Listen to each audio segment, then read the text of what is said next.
AM 1180. Almost walking. KERN.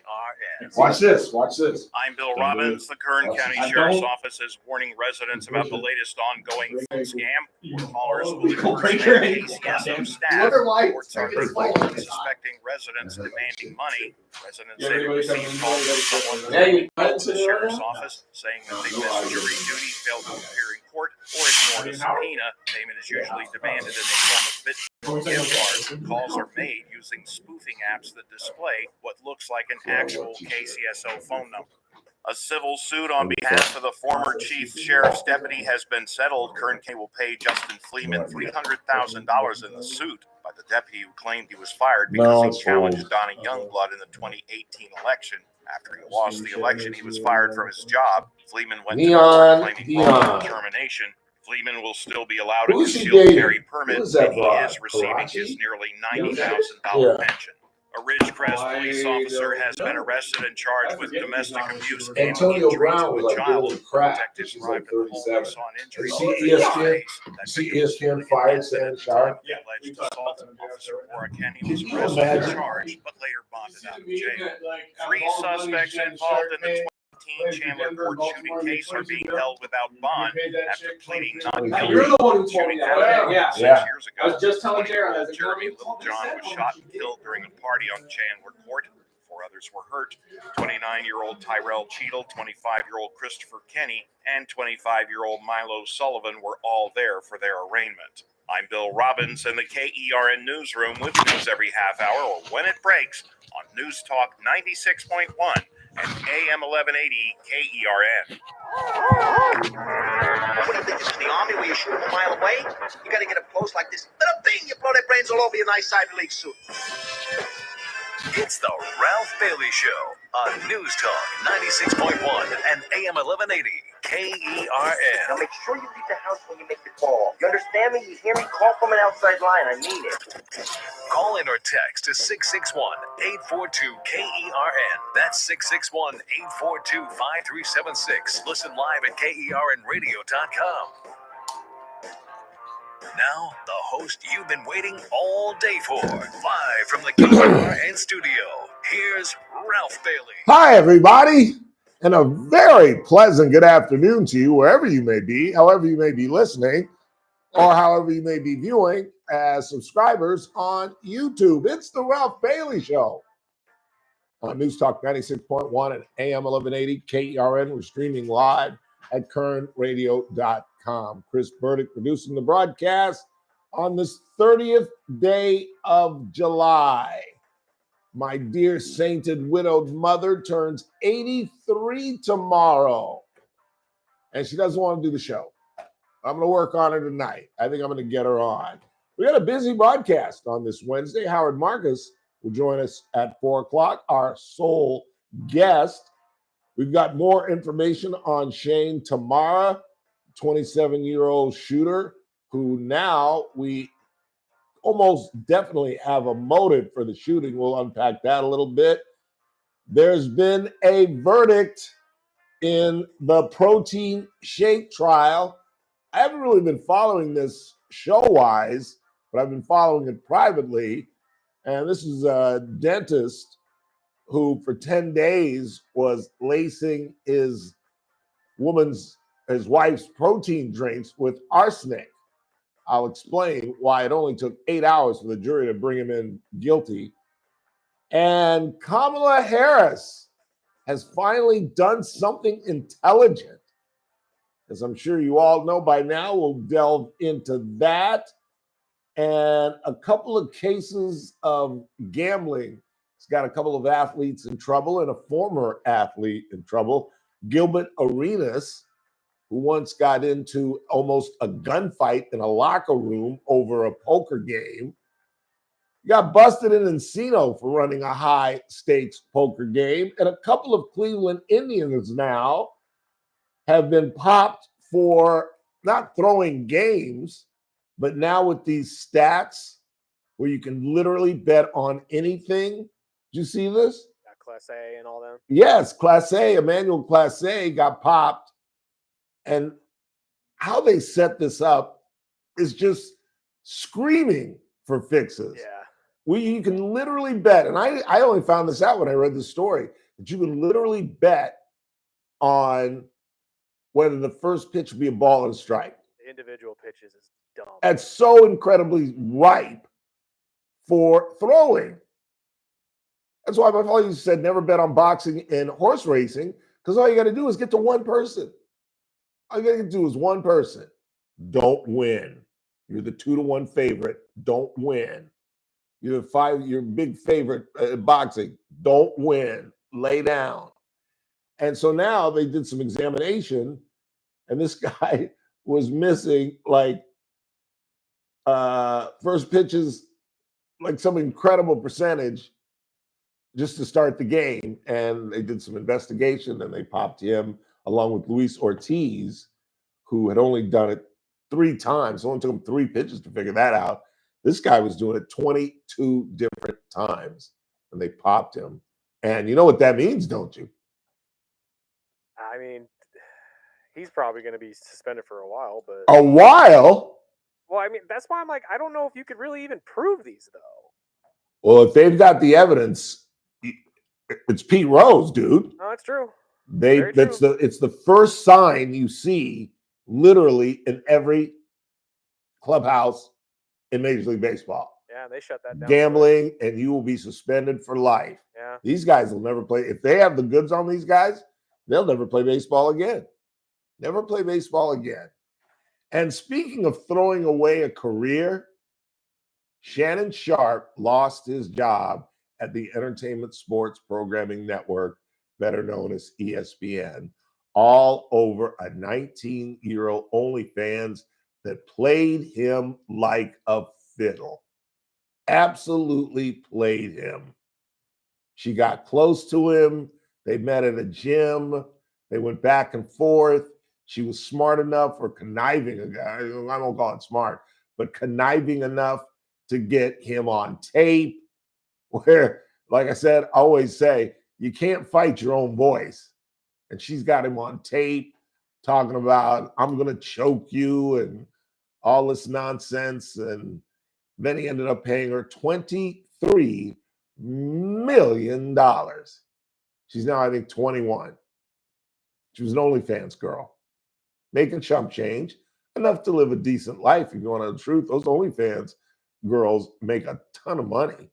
I mean, not like millions, but enough to, live in Encino. Well, now she's living in Bel Air or anywhere in LA she wants. Thank you, Shannon Sharpe. And you lose your job. You got to pay her $23 million, and ESPN doesn't want nothing to do with you. It'll be hard to get another gig. Wow, he's getting enough money from Club Shay Shay. See, but that's the deal, though. How often now are guests going to want to go to Club Shay Shay? Because the key to Club Shay Shay was his producing ability.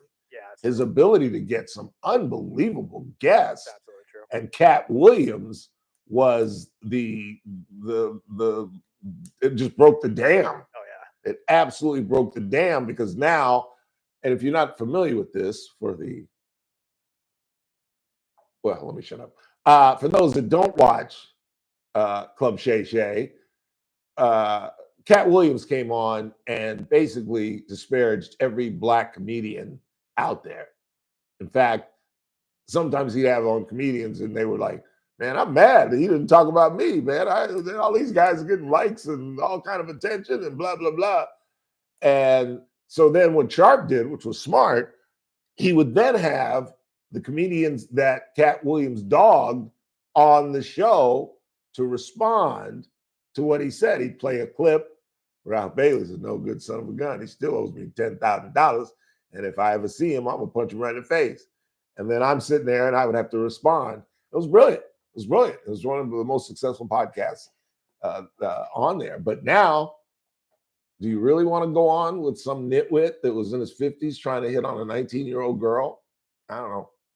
And he's got the thing with baby mama guy, Chad Ochocinco, who we found out yesterday. Please stand by. Do you remember the number? 8 kids, 6 mamas?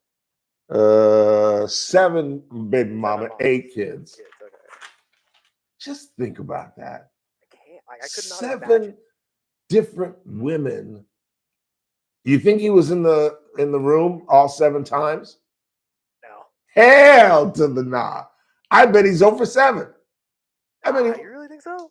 well, he was probably there for like maybe the first or the second. Yeah, that's what I'm thinking. But Maybe then once 2 it gets- for 2 yeah, for 8 or whatever. Yeah, but once you go like 4, 5, 6, You're you're- a football player. you're happy, sending- probably happy yeah, during the season. you're sending flowers. That's so terrible. I mean, you're right though. Oh Lord. 8 kids, 7 baby mamas. All right.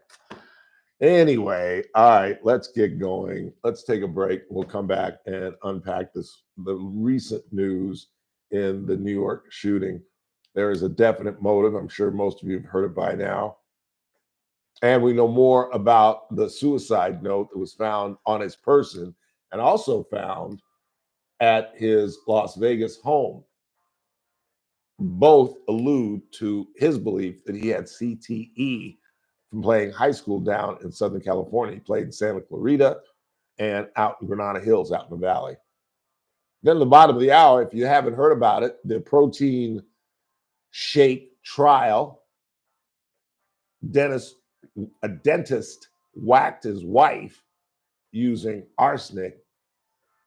I'll tell you how stupid this dentist is. I always tell you guys, smart people can still be incredibly stupid. And this guy left a trail like Hansel and Gretel. I mean, that's why it only took 8 hours to come back with 5 counts of different murder charges on this guy. We'll unpack that. Howard will join us at 4 o'clock. We'll talk about the governor's race now that Kamala Harris is completely out. And what about the future of Kamala Harris? Get into that. And I lied to you yesterday. I apologize.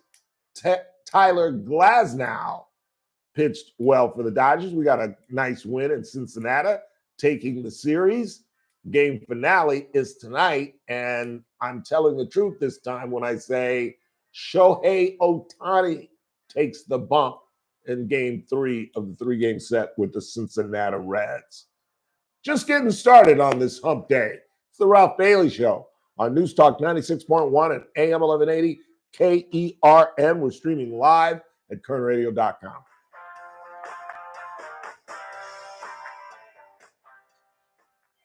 News Talk 96.1 and AM 1180 KERN. Start your day right. First Look with Scott Cox, 6 to 9 a.m.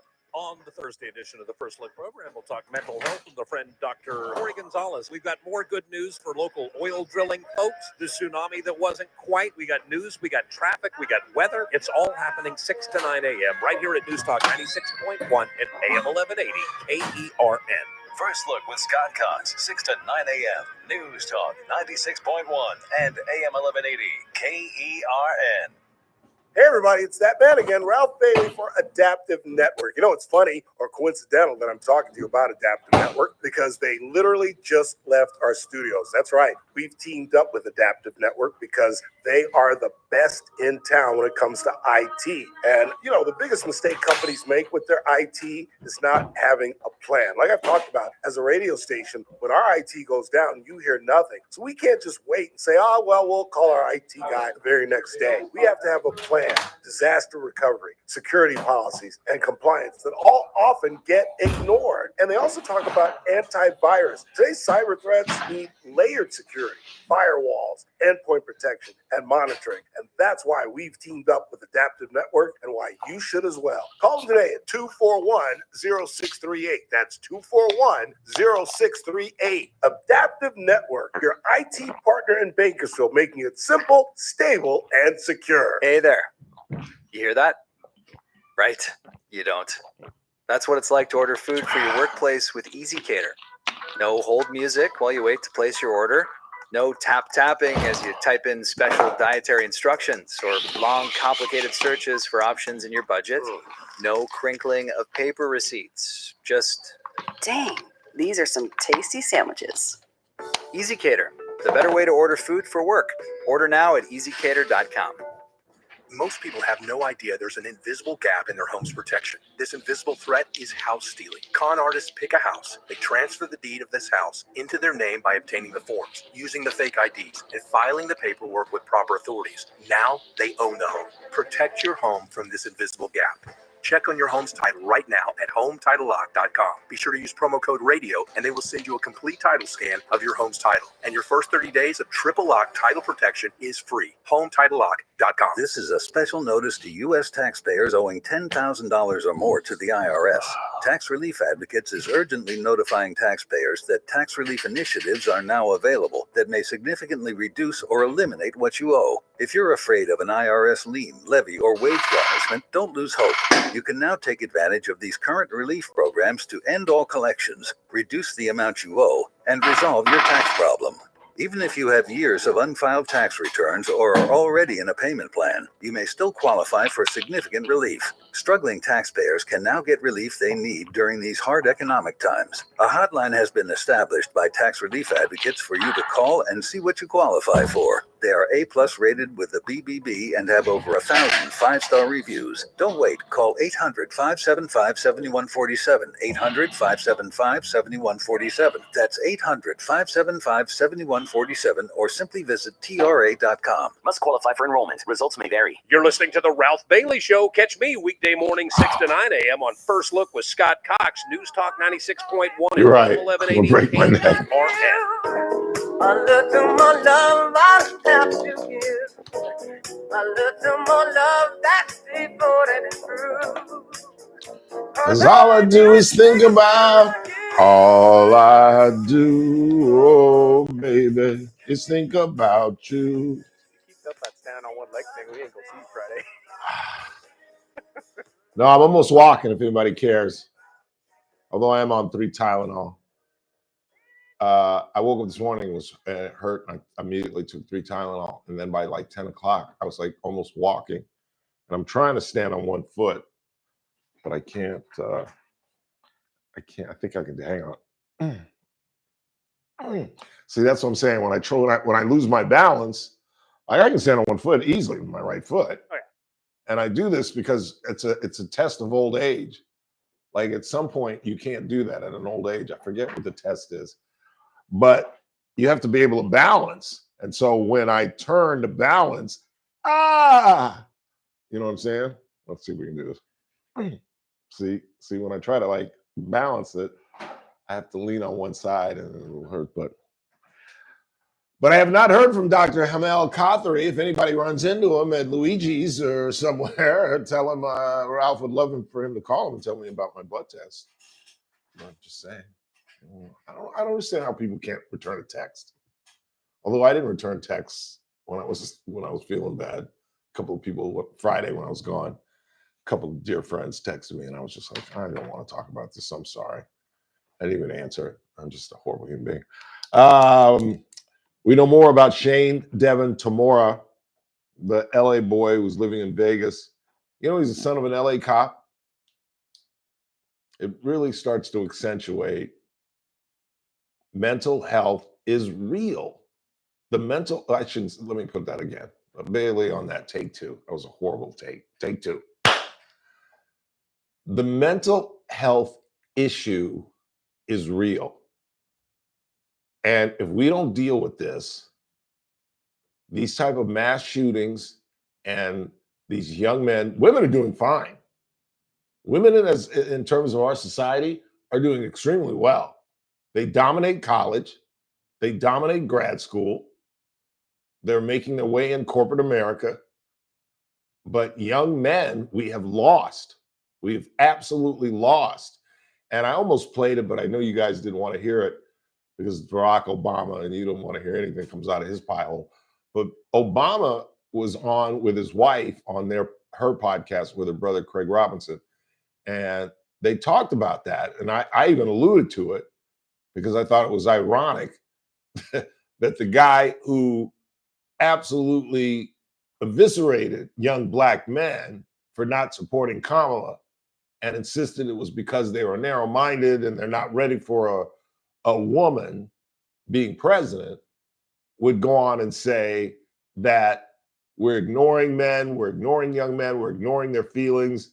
And he talked about the pendulum swinging and the need to nourish women. But in doing so and giving women more power and equity in society, we have ignored the young males and just assumed that they'd be okay. And now we've lost them. We've absolutely lost them. And part of that is due, I think, to social media, their inability to interact with women and just hang out and just do things. And you know, now you're 25, 26, 27 years old. You haven't had a girlfriend. You have no social life. And you're miserable. You're miserable. And you can tell I'm reluctant to speak this, but I was sitting thinking, and there was just a skosh of empathy for this kid. Now, don't get me wrong. Now, that's why I was stuttering like an idiot, because this is really difficult to talk about. Because I don't feel sorry for this guy. He killed 4 people. He randomly terrorized the entire building. Have you seen some of the video of the offices where they had couches and desks and just tried to barricade? They had furniture up to the wall, up to the ceiling, trying to barricade their offices, scared to death. So I don't feel sorry for this guy, but there is a skosh of empathy once I heard both the notes that they found on his body and the note that they found in his Las Vegas home. And he basically said, CTE, study my brain, please. I'm sorry. I mean, this was a troubled kid. And 27 years old, I'm sorry, I still consider that a kid. I think you're a kid right up to 30. 30, you're a grown-ass man. But in your 20s, you can still be matriculating in grad school. You can still be living with your parents and get away with it. But once you're 30, you're a grown-ass man or woman. And so I consider this kid a kid, even though he was a detective and lived on his own in Vegas. But he was still haunted by what he thought was his high school experience. And he even alluded to Dr. Ann McKee, who is a well-known physician studying CTE. And they interviewed her, and she says, I've never met this kid. I don't know who he is. I don't know how he knows who I am. Well, he obviously was studying about CTE. And then think about how mentally ill this kid had to be to blow off work.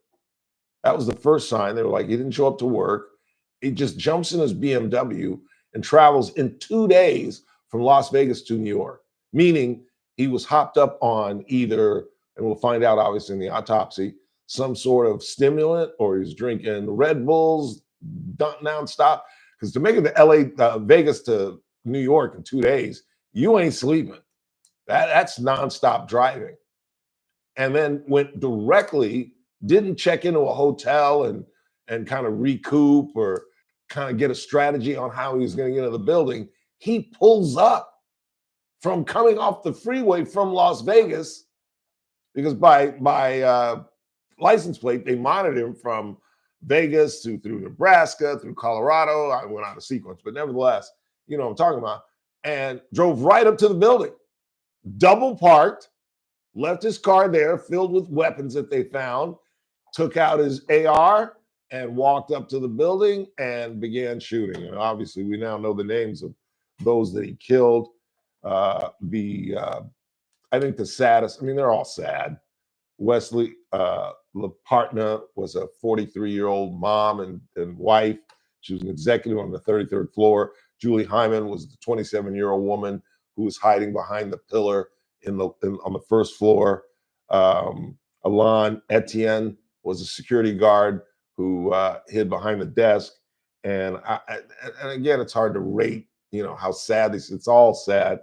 But Diderol Islam was the police officer, father of 2, and his wife was pregnant. You imagine being born and never knowing your father, never being able to touch the hand of your dad. And it's just, and once again, I'm going to piss you off because I still don't understand. And I wish you all would call in or text and explain it to me. Get me on your side. but I just don't understand why there are millions and millions of military rifles that were designed simply to kill, that can bore through walls, that if Chris Burdick and I were standing back to back, maybe 3 or 4 yards apart, you could shoot me and it would kill Chris. I don't understand why we need these guns. I just don't understand it. And I know it's a Democratic position to say to get rid of these weapons, but tell me what you can do at your home with your AR that I can't do with my Glock 23. And why do you need a repeating gun like this in your home? What are you going to be invaded by Genghis Khan and his men? Julius Caesar and the Roman soldiers are going to come busting into your house? I got about 13 bullets in my Glock, and I think that'll take care of it. I'm pretty sure. Hell, I could miss a couple of times and still take out a couple of guys trying to get into my apartment. I mean, it's the gun of choice for mass shooters. Isn't that good enough reason to get rid of it? If the Derringer that shoots, I think, 2 bullets, if that was the gun of choice, I would say get rid of that. And again, shame on New York, a city with no guns, because as we saw in that Walmart knife attack, how was it stopped? A brother with a gun, a brother with a pistol, kept him at bay until the cops got there. That's how they stopped him. Just saying. I know that sounds like I'm talking out of both sides of my mouth. Get rid of AR-15s, but we do need guns. And I think two things can be true at the same time. We don't need military-style weapons. Quick timeout. Back half of the first hour. Just getting started. Don't go anywhere.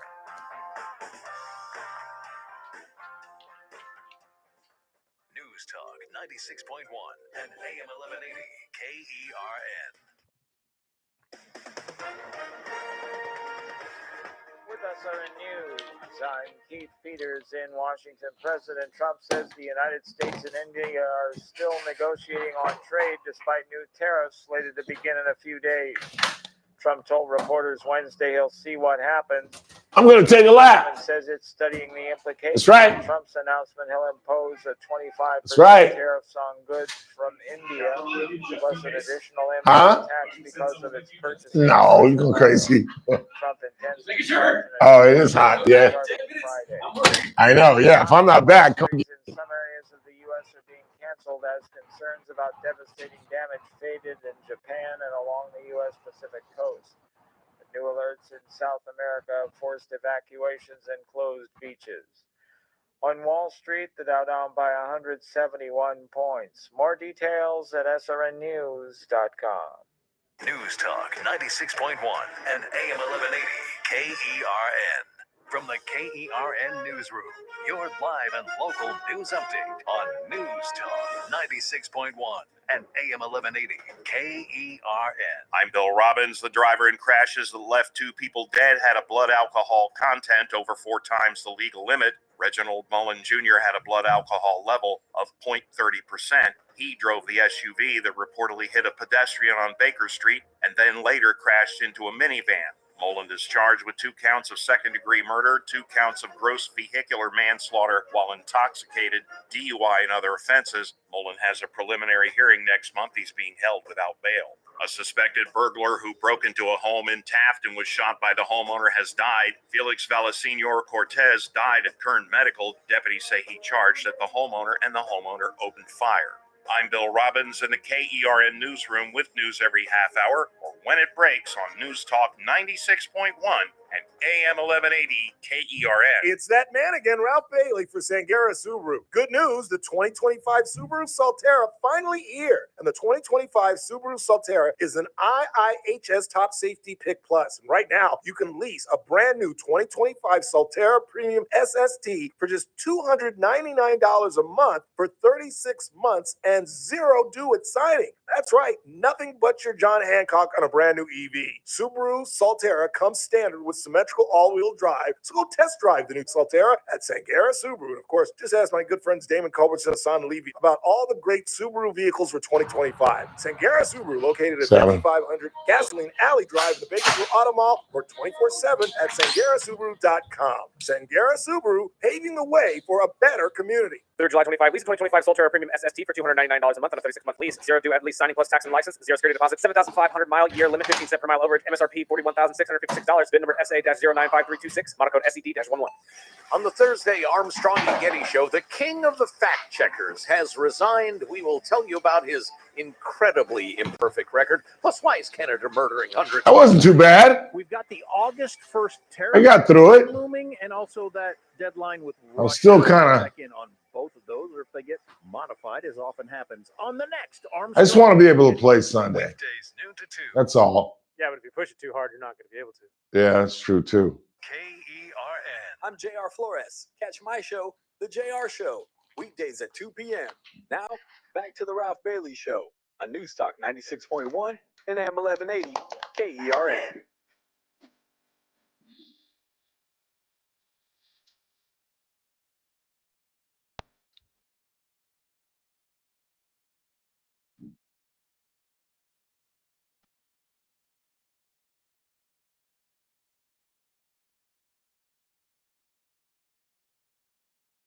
You know, James Brown tried to hook up Eddie Murphy with his daughter. True story, according to Eddie. He tells the story that he was, I think he was backstage at one of James's concerts. This was obviously many, many decades ago now. It's probably 30 years ago.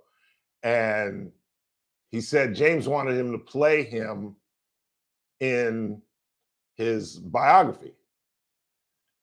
And Eddie was like, they wouldn't take me seriously. And he said, if you play it straight, you can play it off. And he said, by the way, have you met my daughter? Come over here. Look at Eddie, the successful black man. He went on and talked the whole story. 842-5376, our phone number, 842-KERN. So late before I left the house, the verdict came in on the protein shake trial. If you've not been following this thing, it is a dentist by the name of Jamie Craig, who was a player, was cheating on his wife constantly, almost openly. They were fighting all the time.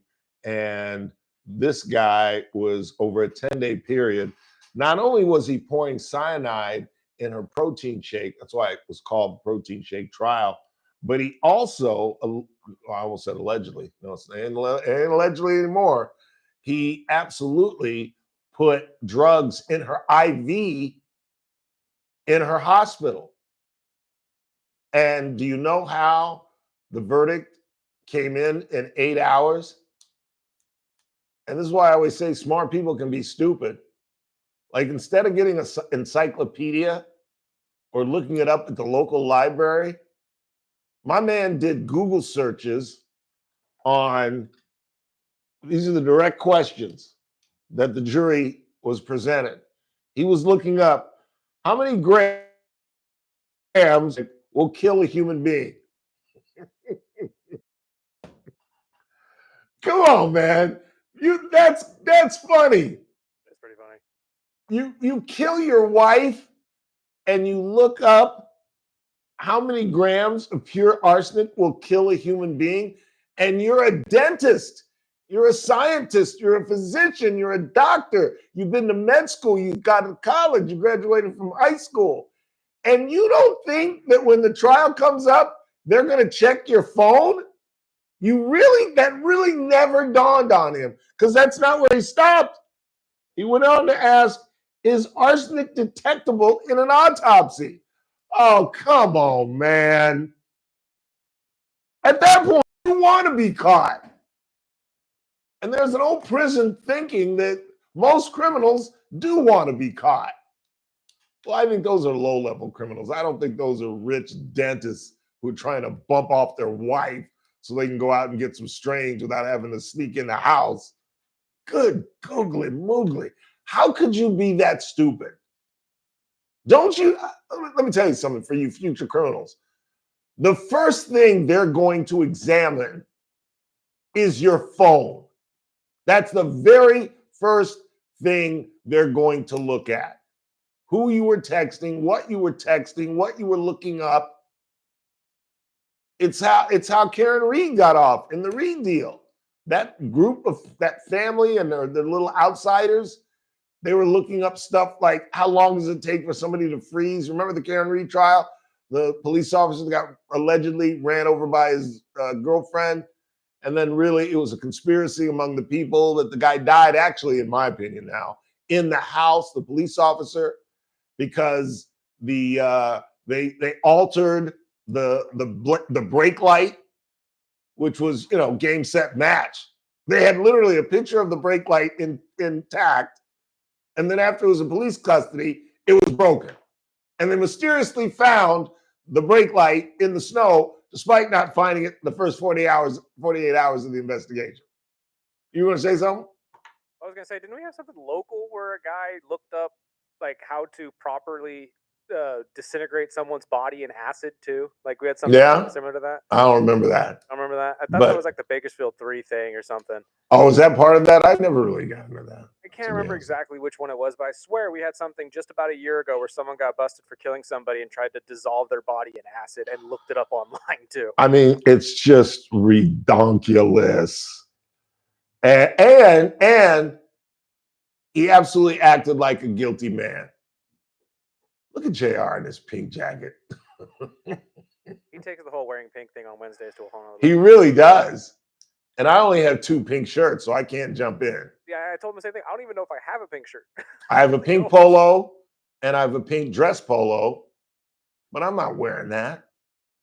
Is he wearing a pink shirt too? He is. He's wearing a pink shirt and a pink polo. How did he invent the Pink Wednesday? Well, I think we just kind of adopted it from the Mean Girls movie. On Wednesdays, we wear pink. Oh, I thought it was a Barbie thing. No, not this time. All right. More on our genius doctor. He also, and get this.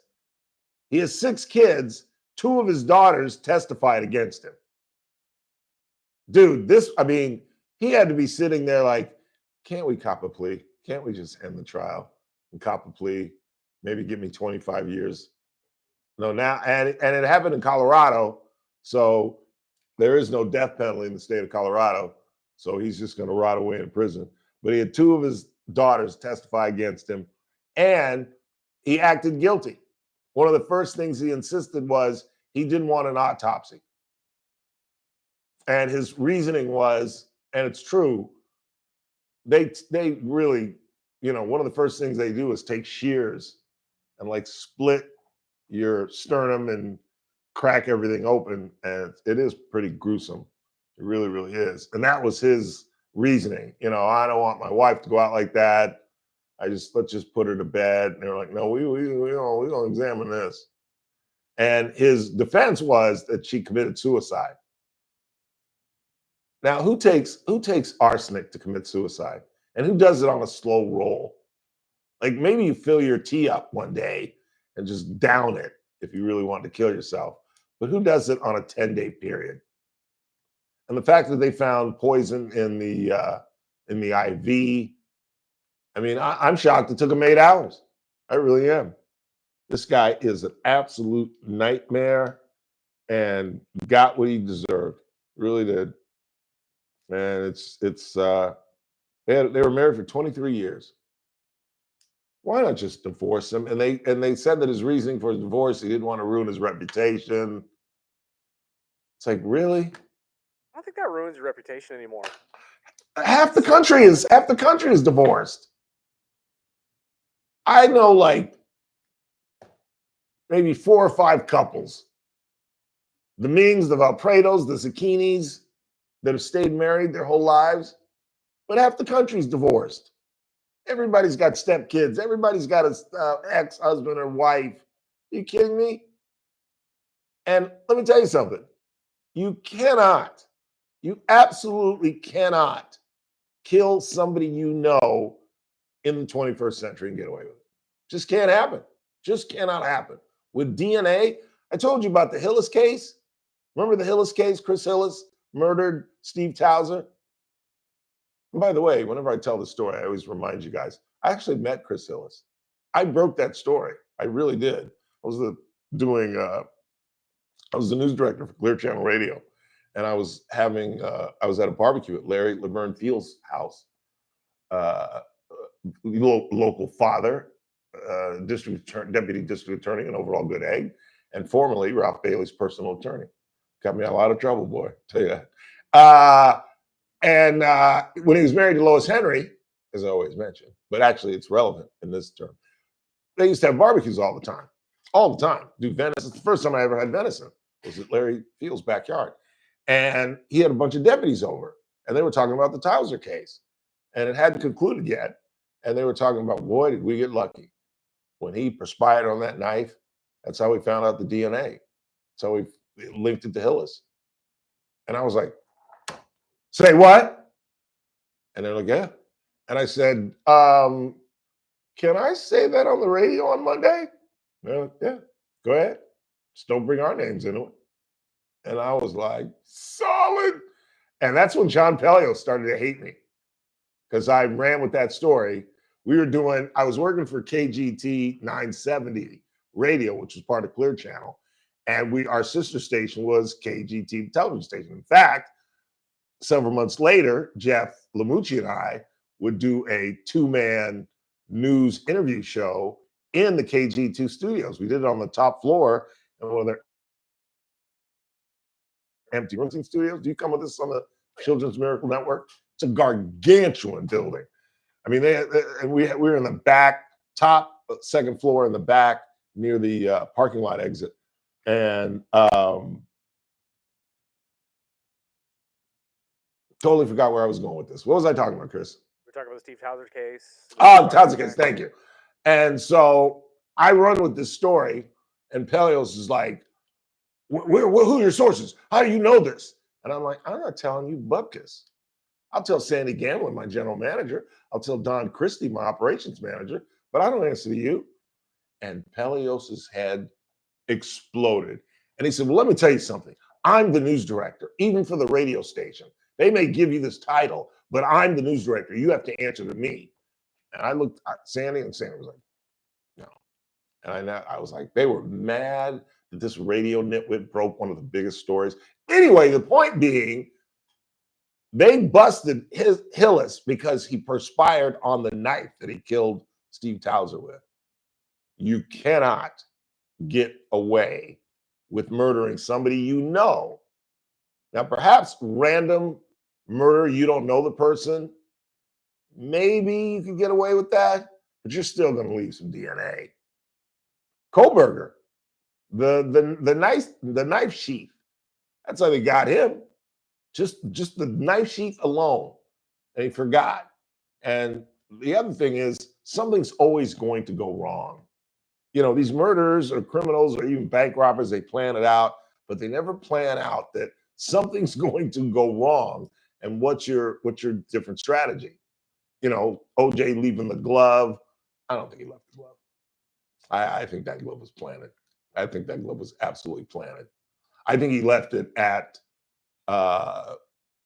his wife's house along with the knit cap. And I think Mark Furman put that cap in his pocket, dropped it at the house because they knew that OJ did it. As I've always, whenever we talk about this, I always remind you guys, Mark Furman was the cop that appeared when Nicole was alive after that famous January 1st incident, New Year's Eve incident, where OJ dragged her down the steps, beat the crap out of her. She calls the cops, and she's literally in her bra and the pants, hiding in the dance, because he'd ripped her shirt off. And she's hiding in her bushes in Brentwood. And Furman was the cop that responded to that and gave OJ an absolute pass. She looks like a raccoon, and she's standing in the bushes in her drawers, and yet they gave OJ a pass on that. They just kind of talked to him, and he said some things got out of control, but, you know, boop, boop, boop. She's got a black eye, and they just let it go. They just let it go. Let's take a break. Come right back. It's the Ralph Bailey Show on a Wednesday. Howard Marcus will join us at the top of the hour. We'll come back and Check the board, see what you all are talking about. Talk a little politics at the bottom of the hour at 4:30. Kamala Harris finally made a smart decision.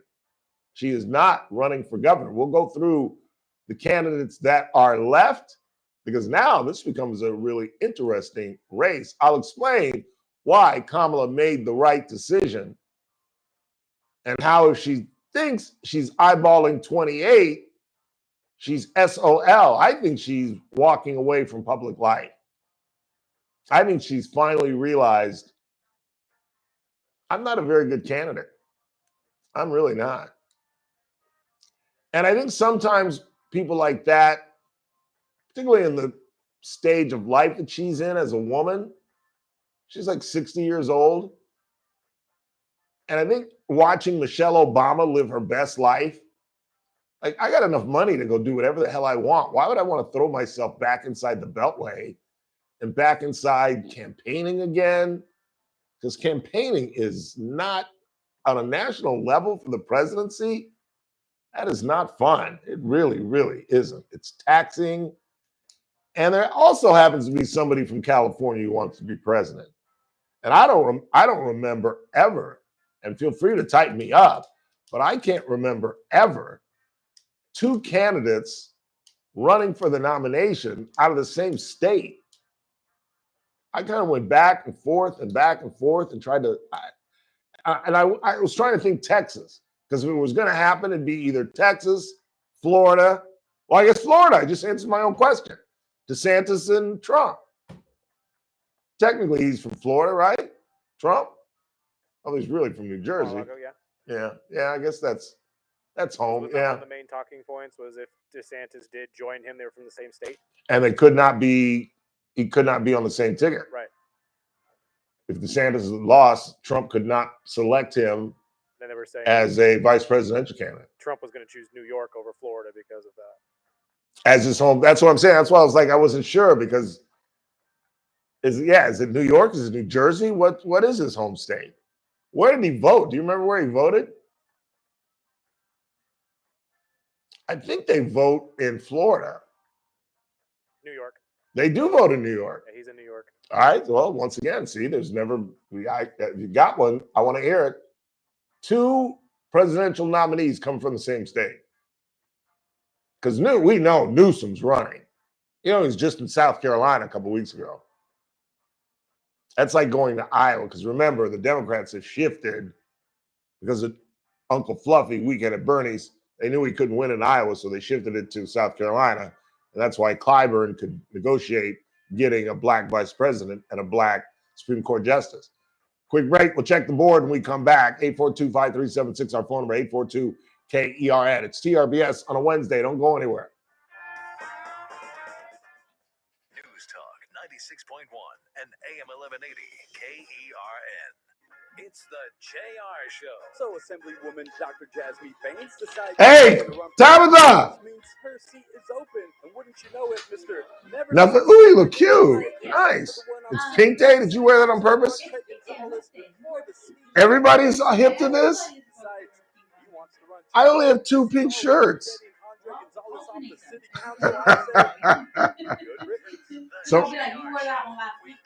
So everybody over there is wearing pink. Look who's here. It's the Valbrado family from Luigi's Restaurant and Old World Delicatessen. Have you seen JR? Everything begins with your incredible staff and your familial All right. atmosphere. I will remember. I'm on vacation next week, but I'll remember. Anything from that guy? Nothing? I presented the stuff yesterday. Oh, you met him? And Lynette, I know your passion is the delicatessen. What I love about it is that when you have lunch in the restaurant, you can go next door into our deli and buy anything that's on our menu. Our Oh, best is it really? sellers are the pasta sauce, Luigi seasoning, freshly sliced meats and cheeses, Damn, we're gonna screw with food that. items, and I don't of want to course, piss them my off. passion, our wine Well, shop. no, To no, see they plenty still of air details because they're gonna and be all the buying happiness stuff at anyways. Luigi's, Yeah. go So, and they to wanna our be in your social time slot. They're media not at exclusive to your Shop time slot. Luigi's They're not paying on you that Facebook stuff. or Only give you Luigi's the only Bakersfield. But I'll get some dough out of it. Luigi's Restaurant and No. Old World Delicatessen. Where friends meet. So, you want to send it my way again. All right, cool. Well, good. I'm glad. All right, well, good. I'm glad. Just leveled up. You asked, we delivered. 1 hour delivery guaranteed or get 20% off. 20% off. Royal rewards that stack every time you order. Exclusive new drops, bigger selection, and fresh daily deals. Plus, no delivery fee on orders over $50. But we didn't stop there. Visit our new pop-up shop at Luxor Lounge, 3015 Callaway Drive. Open 7 days a week. Same top shelf products. Order online and pick up at Luxor. Visit 420kingdom.com or Luxor Lounge today. Get premium cannabis delivered fast, fresh, reliable. Must be 21 years of age or older, 18 or older with medical card. California license C12 0000405. 420 Kingdom, call us and we'll bring them in less than an hour. Call 777 King. I'm Ed Evans, CEO of Consumer Cellular. We're a different kind of wireless company dedicated to serving people 50 and up, like me. Because let's face it, our needs are different. Big wireless unlimited plans are designed for 20-somethings, not us. At Consumer Cellular, we're focused on one thing, bringing you affordable, reliable rate plans that suit your needs, not ours. How do we do that?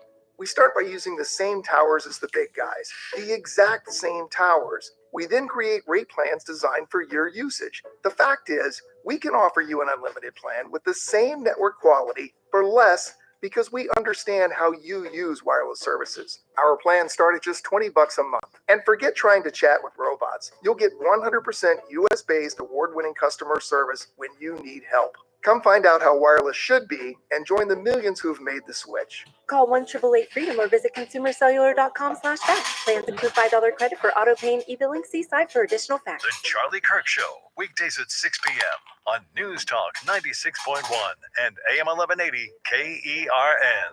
Now, back to the Ralph Bailey Show. Me and my head high. Did you see Tabitha? I didn't know the whole staff was there. We're the only ones that don't wear pink on Wednesdays. You, me, and Randy. Well, to be And fair, we didn't snacks. see anybody else, so. True that. I thought this was a JR thing. I didn't know the whole staff. Our whole, if you don't, I'm sorry. I'm excluding our listeners. And we're doing a radio show. The staff wears pink. That's why if you were watching the Mr. Flores show, JR show, he was wearing a pink shirt and pink sport coat. I don't think I can wear a pink sport coat. I just don't think I can pull that off. But I was wearing pink as a young man. I loved pink and got crap for it in high school. And then in college, I was like, man, that is sweet. A pink shirt, a pink button down with a gray suit with a blue tie? Yeah, I think a blue tie. I usually go gray tie, but yeah. Gray on gray with a gray suit? No. No, gray on gray with a pink shirt. Yeah, but the suit gray and the tie gray? No. If it's the right kind of gray, it looks nice. Yeah. Yeah, I think I'd go blue, I think. I don't know. Guys don't even wear ties anymore. No, they don't. The TV people don't even wear ties. That amazes me. What do you got on the board? Let's see here. Delete browser history. Make it a habit if he has saved my marriage. Yeah, but it's somewhere. Yeah, and even deleting your browser history won't stop them from being able to get to it. Yeah, the FBI. I mean, this isn't your wife looking through your phone. This is the Federal Bureau of Investigation. People don't realize is that every router that you get internet through saves your history regardless if you delete it off your computer. Yeah, everything you write is somewhere. It's up in the clouds, but experts will find it. Your wife may not be able to find it, but if you commit murder, you can bet the FBI will be on it, Jack. What else? Ralph, there's a company that the MLB retained that analyzes unusual betting activity of micro bets, like first pitch being a ball, and investigates. Well, they caught a couple of Cleveland Indians. Louis Ortiz has already been popped, and they're investigating Emmanuel Class A. How do you pronounce his last name? Class A, yeah. Class A. And these guys, if found guilty, are done. They're Joe Jackson. They're Pete Rose. Oh, I blew a great trivia question I was going to ask you. Technically, the Black Sox have been pardoned. Oh, that's right. You're absolutely right. Although I agree. I don't think they'll ever get into the Hall. They've technically been pardoned. I think Joe Jackson will get in. You think so? Yeah, I do. I think Pete will get in. Eventually. It's sad that Pete never saw that. I was going to ask you why The Reds have 14 on their uniform. The Reds have 14 on the Yeah, uniform? yeah. Is it Shoeless Joe or? No, Pete. Pete wore Oh, 14. duh, Pete is 14. Pete wore 14. Yes, he I did. was gonna say, I didn't think Shoeless Joe played for the Reds, but that makes sense. No, he didn't. No, he didn't. There's a great story.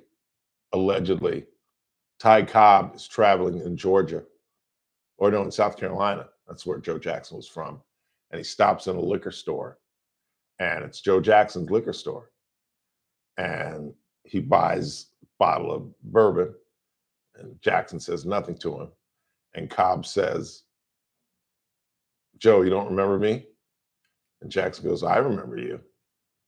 And he goes, you weren't going to say anything? And he goes, no. Ty, you were one of the biggest sons of bitches in all of Major League Baseball. He ended up running a liquor store. It's a sad story. It really is. Please stand by. Ooh, my blood report. Ooh. Hemocothry. I'm going to read it straight from him. I don't have them today. I should have them tomorrow. Damn. I was gonna say, 24-hour turnaround was pretty quick. I wasn't sure if they were going to get it back to you already. Well, he was the one that told me that they'd get it back. He told me to call him. It'll be interesting. I had a blood test yesterday to find out how much uric acid I had. And then oddly enough, and I was contemplating going to Dr. Echeverry, very well-known podiatrist, and get a steroid shot today. But I am walking better than I ever have. I did my first lap around the complex for the first time in 4 weeks. About to go on another little sojourn. And hopefully I'll be out at Sundale Country Club at 7 a.m. teeing it up with Mark Swaim and the boys. And then again on Tuesday, because I'm on vacation next week. And then hopefully get in 36 holes next weekend as well. Quick time out. We head into the 4. Headed up the hill. Our former federal agent, Howard Marcus, is next.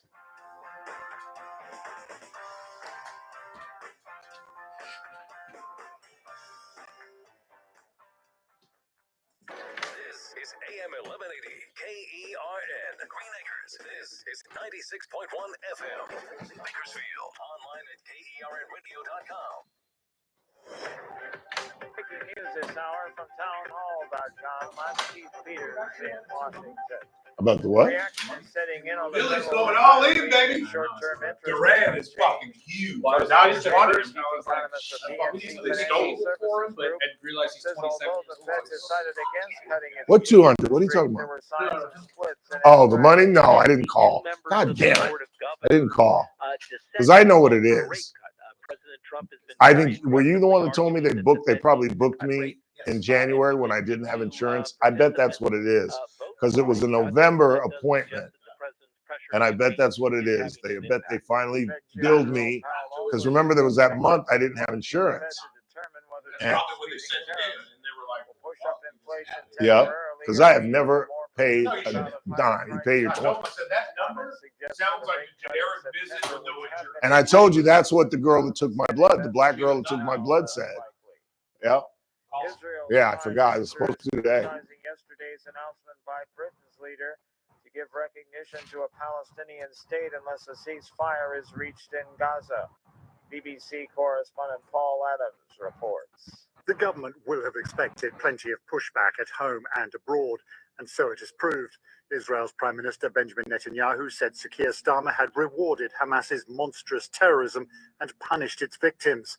This despite the fact that Sir Keir has explicitly called on Hamas to release hostages, disarm and abandon any thought of playing a role in the future government of Gaza. Sir Keir's promise to recognize a Palestinian state may be heavily conditional, but he knows that the chances of Benjamin Netanyahu committing in the next 6 weeks to a peace process that delivers a two-state solution are vanishingly small. On Wall Street, the Dow down by 171 points. More at Town Hall. If you're living with pain, see how Relief Factor can help. My back got injured very bad. I was off work for about a year. I heard about Relief Factor from my wife. I took it every day, 3 times a day for 3 weeks. Looked at her and I said, the pain is gone. And she said, I'm glad it helped. I said, no, you don't understand. It's gone. Fight pain naturally with Relief Factor. Go to ReliefFactor.com and get your 3-week quick start today. Only $19.95. Are you having trouble hearing? Hearing loss can devastate the quality of your life. Now, there's an affordable fix for you or your loved one. Rated the best hearing aids of 2025 by Forbes Health, Audion Hearing has the highest quality hearing aids at the lowest prices, starting at just $98 a pair. I actually like them better than my old $5,000 hearing aid. I could not believe how my hearing and life changed. Join over 1 million happy customers by going to audionhearing.com. That's AUDIEN hearing.com. From the KERN Newsroom, your live and local news update on News Talk 96.1 and AM 1180 KERN. I'm Bill Robbins. The driver in crashes that left 2 people dead had a blood alcohol content over 4 times the legal limit. Reginald Mullen Jr. had a blood alcohol level of 0.30%. He drove the SUV that reportedly hit a pedestrian on Baker Street and then later crashed into a minivan. Mullen is charged with 2 counts of second-degree murder, 2 counts of gross vehicular manslaughter while intoxicated, DUI, and other offenses. Mullen has a preliminary hearing next month. He's being held without bail. The Kern County Board of Supervisors is getting pushback over proposed budget cuts. Those cuts would eliminate 35 public health positions and save the county over $3 million.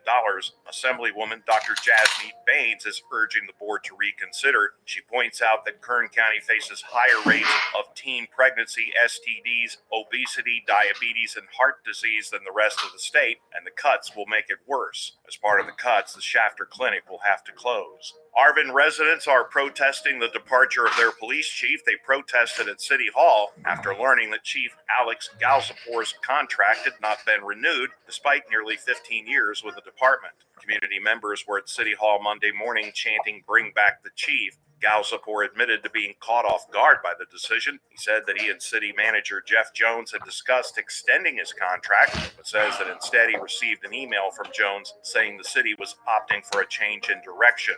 A suspected burglar who broke into a home in Taft and was shot by the homeowner has died from his injuries. That's the word from the Kern County Coroner's Office. Felix Valasenor Cortez died at Kern Medical. Deputies say he charged that the homeowner opened fire. I'm Bill Robbins in the KERN Newsroom with news every half hour or when it breaks on News Talk 96.1 and AM 1180 KERN.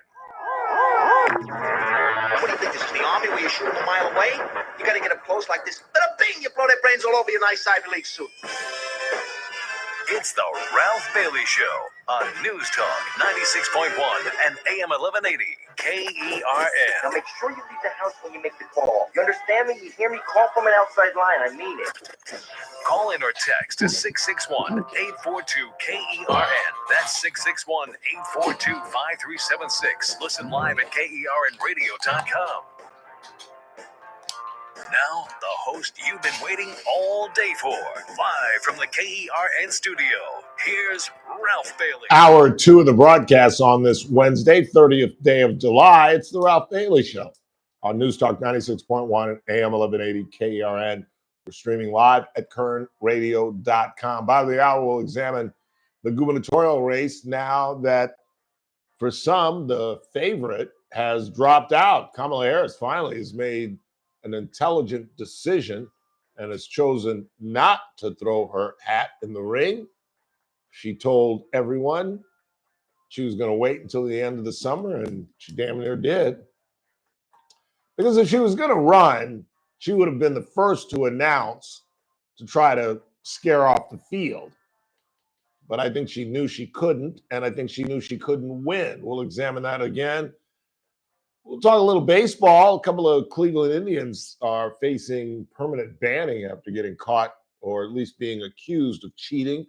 And Gilbert Arenas, former Washington Wizard, former player who has had a successful podcast. In fact, he just went through a traumatic experience where his son got into a horrific, his son was a terrific player. He's one of the best players in Southern California, and got into a horrendous accident. The kid's okay now.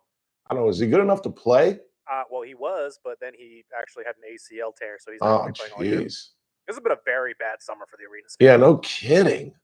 And now Pop's going to, I don't think he's going to go to jail. Nah, but he's going to get fined heavily for this. Yeah. If they find it to be true, I mean, God only knows where he can go. Yeah.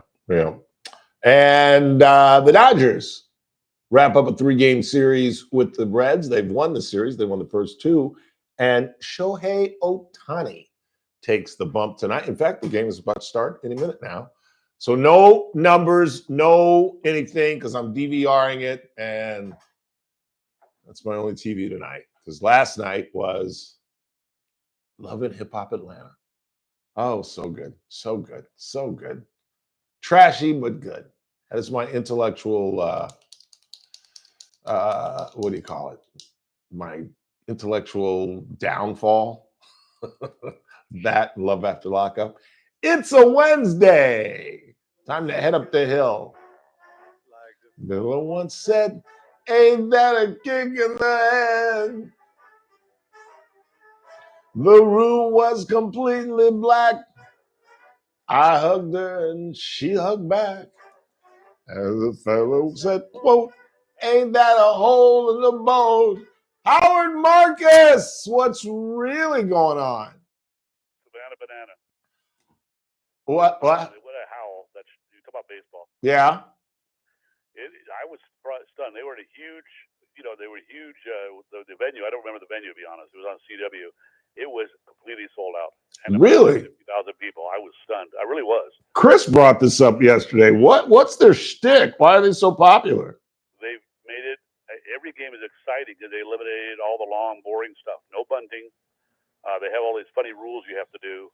And, it's sort of like, I think we talked about earlier in the week, they're the Harlem Globetrotters of baseball. They really are. It's pure entertainment. But it's pure baseball. In other words, they're not staged. They can lose or win. And they had the Party Animals coming on, the other team coming on to Ozzy Osbourne, Crazy Train. It was a hoot. And it was. And they're out of Savannah? Yeah, that's the team from Savannah Banana. And, apparently they're setting up Nationwide League. But the difference is the game doesn't have these slow periods like normal baseball. Every sport can have, lulls. But the way they've done this, it keeps it moving. And wow. Those are real weird. I tried to keep track of them, and it was hard to do. And where do you watch? Are you watching this on the CW? Yeah, it was on CW Monday night. I was really surprised. Mary turned it on. Mary's a big fan. And I watched it and went, wow, this is really interesting to watch because it was very fast moved. They played to the crowd. They had a little kid come out, the usual stuff. Even, all the guys do this anyways. But, he tried to bat and he couldn't hit it. And they put a tee ball out there and he basically knocked the tee over and then still ran the bases and they ran along with him. It was very fun to watch. Wow. The crowd is really into it. That's the funny part. Who is? The crowd, the audience, watching the game were into it as much as the team. Wow. Check it out. Do they travel or are they straight out of Savannah? Well, no, they travel. They have different venues. Yeah. They're setting up leagues. So then why? I think it was on 60 Minutes for the guy. They're actually selling out MLB baseball stadiums now, too. So why are the Savannah Bananas the Caitlin Clark of this league? They're the ones who just started it. Oh. Yeah. The guy, they were the very first one. It was one entrepreneur's idea. He formed that team. It became very successful. And now they're franchising, I guess, the equivalent of baseball franchise. They're starting up everywhere. And they're having a nationwide league, I think, set up. It's not going to displace baseball because it's not pure baseball. Right. But it is certainly a crowd favorite at the moment. I don't know how long it'll last. But how do you set up a baseball team? Where do you find the opponents? It's all just former baseball players, athletes, they're all like and minor just leagues, people who want to play baseball. Farm leagues. Exactly. He's right. Chris is right. They're basically baseball players. They have one guy that, believe it or not, plays on stilts. They asked him, hey, can you do this on stilts? And he was able to actually field and bat on stilts, believe it or not. Now that players and stuff. That I'd like to see. They do backflips when they catch the ball in the outfield sometimes. Yeah, they did that on Monday. And the catch is they're actually all, there's way more athletes that want to be professional baseball players than there are slots. So a lot of the ones that went down from the majors or never made the majors that are baseball players are on these leagues. Okay. So there's skill levels there. All right. I'll look for it. I've never seen it on the guide or anything, but I will try to. Better than Love and Hip Hop in Atlanta. I'll put it that way. No. Watch on a Tuesday night and then tell me it's better than Love and Hip Hop Atlanta. Oh, God. Yeah. I lose the IQ points. I'm old as it is. Yeah, it is. It will dull the brain. There's no question about that. Particularly last night's episode, which I was really disappointed because I tried to turn Burdick and Rand Dizzle on, and I was like, God, I hope they're not watching this one because it was a bad one. I have enough fights with Mary over reality TV as it is because she actually likes like Northwoods Law and Yellowstone Warden. She actually likes all the law enforcement stuff. Yeah. And she watches that. She'll watch it for 12 hours straight. You know, endless cops stuff. Well, then turn her on to Love After Lockup. Oh, God forbid you get like that kind of stuff. Oh, dude, it's great. It's crazy. It's the story of these normal people with normal jobs who fall in love with inmates. And it's legitimate girls who fall in love with male prisoners and men who fall in love with female prisoners. And it's kind of like Bar Rescue, because for the most part, every now and then, a couple of stories will diverge, but it's essentially the criminal comes home, it's outstanding for 3 days, and then it absolutely goes south. No, we used to watch Bar Rescue with Tapper. That was fun to watch. Oh, I still watch the reruns. You know, the sad part is so many of those bars still fail. Oh, yeah, there was a famous one they did in Orange County where there was a murder. It was an out-of-control bar, and 3 or 6 months after Tapper left, there was a murder because Tapper had to come and clean it up. It was like a topless bar down in Long Beach. It was Long Beach, and yeah, there was a murder there. It was a big deal. Yeah, we watched a decent amount of. You know, I'm just trying to wean her from the really lowbrow stuff, just because I'm stuck watching it also. Anyway, well, it doesn't. A subject that I wasn't going to talk about until I heard you talking. What's that? I'm going to do a real quick quiz. This is based on FBI statistics from 2023. There's about 47,000 homicides or murders with firearms from all sources, suicide, everything. This is at the 2023. What percentage do you think we're done with what you would call an assault rifle? I would guess a very small percentage. 4%. 4%. Okay. You know the majority, obviously, is handguns. Now examine the number of mass shootings and what's the percentage of the use of the AR-15 in mass shootings, where 4 people or more are killed. The highest level. Oh, come on, Howard. Really? I'm going to tell you the highest fatality rate. I'm an NRA rep. I used to work gun shows all the time. The highest single casualty count for mass shootings. Do you remember Virginia Tech? 31 killed. Yes. 2 Glocks. Was that the student who went crazy? Yep, student. I mean, they were in the room, and he got into the room, out, killed 31 people. Glocks. Now, here's the kicker for you. You like your Glock? First of all, in California, I won't say this because you mentioned it on the air. You're only allowed to have 10 rounds in your Glock, which should be adequate. They just passed a bill, it's going to the governor, that will physically eliminate the sale of all Glocks in California. Are you serious? It's already passed. It's AB, I think it's 1572. It's passed through the Assembly. It's passed through the Senate. It's going to Newsom, who I'm pretty sure is going to sign it. Because of it's a federal. It's real. I don't get real technical, but basically, the Glock has a hammer-fired firearm. It's a technology how it functions, and there's a little plate in the back. If you take that plate out, there's a thing you can buy, which is federally illegal. Was the important point. It's already illegal. That converts it to full auto. It's already illegal federally, but because that theoretically you do it, which nobody does anyways, the state decided to ban any firearm with the same function as a Glock. There's a whole bunch of them because Glock's patent expired. It is not like Glock's is going to sweep up about a half dozen other models and makes. But as of the bill passing, you will only be grandfathered in to have one, but you will not be able to buy, transfer, sell, or purchase in any way, shape, or form a Glock after the due date, which is usually like January 1st. So I get to keep my Glock then? Yeah, you won't be able to sell it. You better like it. You got it forever. Yeah, I'm not selling it. And stuff. I don't know what you do. But wow. Long story short, that's the state when you let them under the the camel nose under the tent.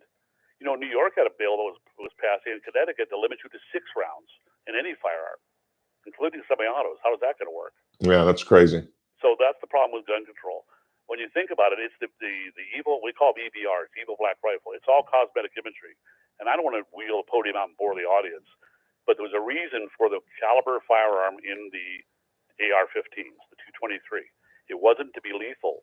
They did a study, and it was during Cold War NATO, that they found out for every guy they wound, it takes 2 other guys out of combat to transport them.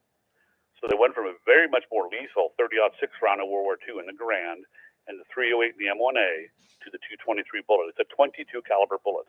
It just happens to be going very fast. Is it lethal? Any gun is lethal, but it is less lethal than the alternatives. And the U.S. military is now moving away, by the way, from that caliber because they found problems in Afghanistan and Iraq.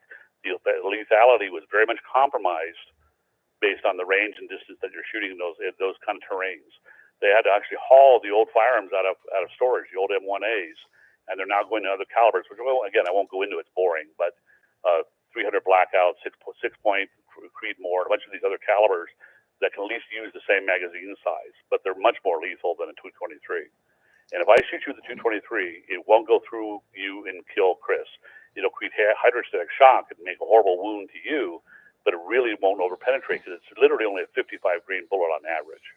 You still, technical, it's boring. you still haven't given me a logical reason why a man in the Southwest with a 3-bedroom home and a pool needs a military rifle to defend his home. It's not a military rifle. It's a semi-automatic rifle, which is, other than design. The AR-15 is not considered a military rifle, so the people on television are lying? No. A Sturm Gewehr. Isn't it? It isn't essentially an M4? No. An M4 is selective fire capable, fully automatic fire with pulling the trigger once. An AR-15 functions the same way as a Mini 14, as an M1 carbine, as anything else that a civilian can buy. You have to pull the trigger each time it's fired. So that's the difference? Big difference. Remember the high rate of fire on a semi-automatic. Well, first of all, their average. Hello? Howard? Do we need to hang up and call him back? No, I'm still here. We lost you for about 15 seconds. Oh, okay. I'm on a landline too. That's the worst part. Without going into it, I don't want to get technical. The audience will fall asleep. An assault weapon, by definition, is a fully automatic weapon available only to the military and certain collectors with a cutoff date for purchase of 1986. Anything made after that, you can't even own as a civilian. I don't want to go again real technical. An assault weapon, by definition, is a fully automatic selective fire weapon, and it's a weapon by the military. Civilians can't have them. The argument for the M4 is the same as an argument for any semi-automatic firearm, which goes back over 100 years in technology. It is no different, and it just looks cool, black. It looks lethal. No different than other firearms that have the same exact cartridge. So what's the need for the gun? Well, it's the #1 sporting rifle now in America, believe it or not. They use it for hunting with different calibers because the uppers can be changed down to a different caliber. It is the #1 sporting rifle sold in the United States. It's not just self-defense. It is literally used for sport, for competition. So guys are hunting with an AR-15? Yeah. Boy, that's sporty. That's sporty. No. That really is sporty. That gives the deer, just a great chance. You could hit that deer in the ass with a damn AR-15. It's going to kill it. Not true. It's not that lethal. That's the problem. You have to use a bigger caliber and you have to use smaller game. You're saying the AR-15 is not that lethal? Compared to the calibers you can have, sure. I had a World War II. Well, there it goes again.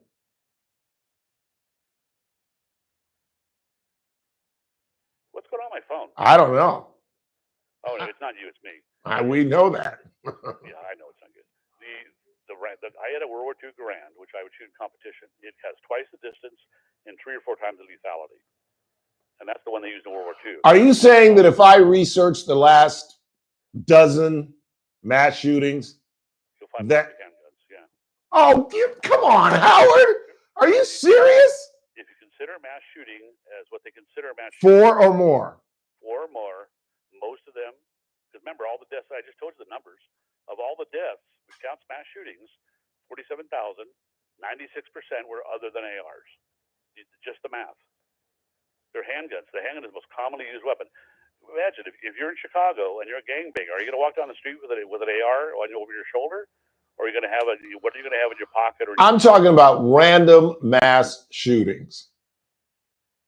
I don't know. We'll just agree to disagree on this one because it seems to me that just about every time we're talking about a mass shooting, the gunman has an AR-15, some sort of long gun. It depends, but a mass shooting, they've quantified that down to make it sound horrible. 4 or more people, which sounds horrible. I don't want to be dismissive of the deaths. They quantified the number so far down to try and make everything a mass shooting because it makes good PR. In other words, if you shoot more than a couple people, if a domestic disturbance or a party goes south like they have all the time, they call it a mass shooting when 2 or 3 people are shot. I think that's right. I think if you kill more than one person, that's a mass shooting. Murder is murder. The problem is you'll have is what you have more problem is you have a criminal control problem, you have a mental health issue, and that's what you need to do on these red flag laws. As much as I'm against them on constitutional issues, if people actually use them correctly, like the shooter in Florida, and remember the shooter in Texas that went to the schoolyard where they had warnings of the guy. The police went out and interviewed him and ignored the guy. So what do you do when you have a law where you have somebody mentally ill who's made death threats or has triggered a red flag law, and you don't do anything about it? Well, I think that's the bigger issue, and that's the case with Tamara, because Tamara was stopped. He was put on a mandatory hold just a year ago. Just a year ago, in 22 and 24, he was put on a mandatory. The what? You know, the guy that bought the gun for him is in serious trouble. This Rick character? Well, if Tamara is a prohibited person, it's called a straw man sale. When I buy a gun for you and you're a convicted felon or you're on the no-buy list with the background checks, and I buy you a gun, it's in other words, you're a prohibited person, and I buy it for you, I'm in just as much trouble. Good. No, it should be that way. Yeah, it's absolutely. a felony, Yeah. and it should be. And that guy in Las Vegas that bought the gun for him, if he knew this guy was prohibited, he's in real trouble. Yeah. Yeah. It should be that way. There are certain laws I have no problems with. Felons shouldn't have firearms. Straw man sales should be an issue to go with. But mental health has to accompany it, and they have to really look into that. We're just now, in probably the last 10 years, finally looking at mental health as one of the reasons we have to really explore this. And we're still not examining it closely enough. Not enough. We don't have an avenue. Like, why couldn't we help this kid in 24? Exactly. Like after 2 mandatory holds, isn't it rather obvious this man has a serious problem? Oh, yeah. But no, they just let him go about his way. And Well, I'll tell you, I'll go all the way back to 1966. The very first mass shooting was the Texas Tower shooting.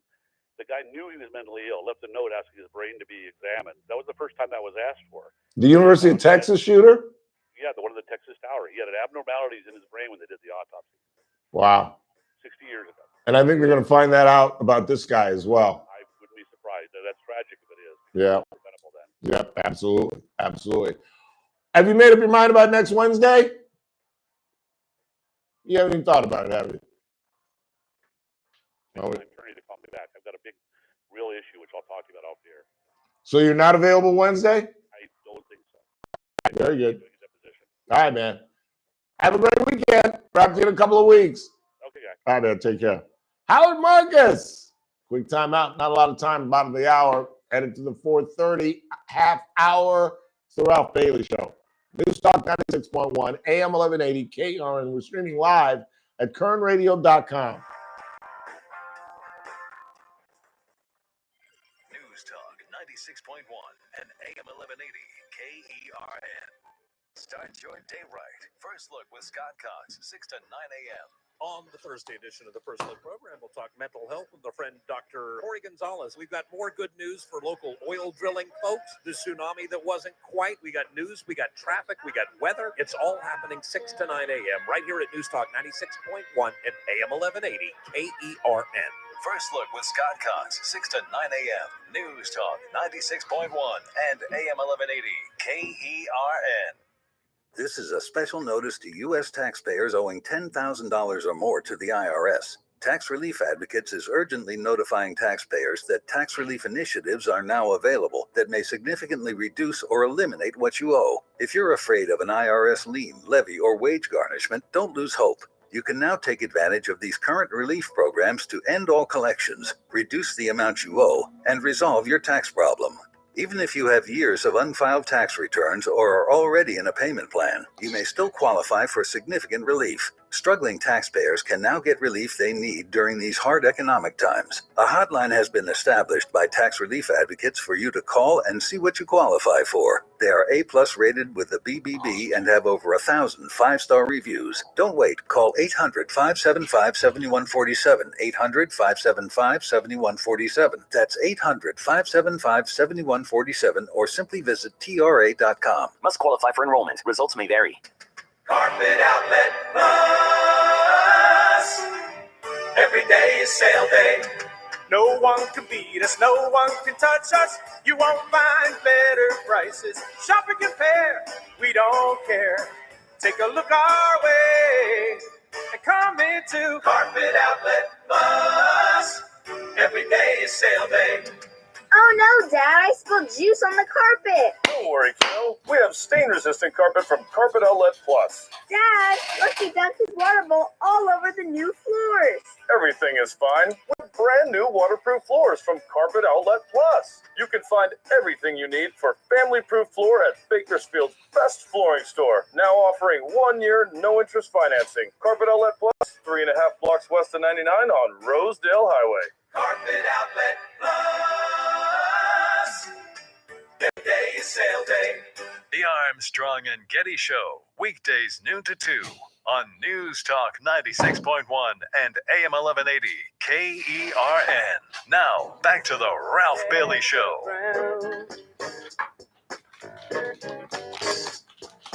I don't know who he is. Every now and then there are a couple of gems in the chat room. Somebody said, Ralph's an intelligent guy, and yet he watches things like Love After Lockup. Don't we all have our guilty pleasures? And somebody said that Yoshinobu Yamamoto had his home broken into. That's what I was just reading, yeah. Yeah? Holy, you have it up? No, not at the moment, but Holy Toledo. This is attempted becoming... burglary. They didn't actually get anything from what I understand. I don't know why these guys don't have house sitters. Armed house sitters. In other words, security guards that watch their homes when they're gone. They know your schedule. They know when you're gone. Dodgers are completing a week-long road trip. Shohei takes the bump tonight. I got a feeling if he's on, they might let him go 5 tonight. Let him get the W. Especially if we get off to a fast start and score some runs and have the lead. Doc might let him go 5 and get a W. Wouldn't that be incredible? If he finishes the season as the National League home run leader with a 4-1 pitching record with an ERA of 2.1 or something. Good googly moogly.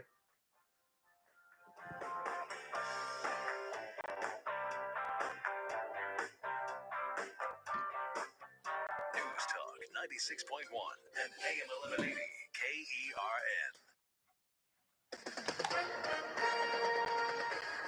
With SRN News, I'm Keith Peters in Washington. Investigators have found that a helicopter involved in a deadly crash with a passenger plane over Washington was flying above its height limit.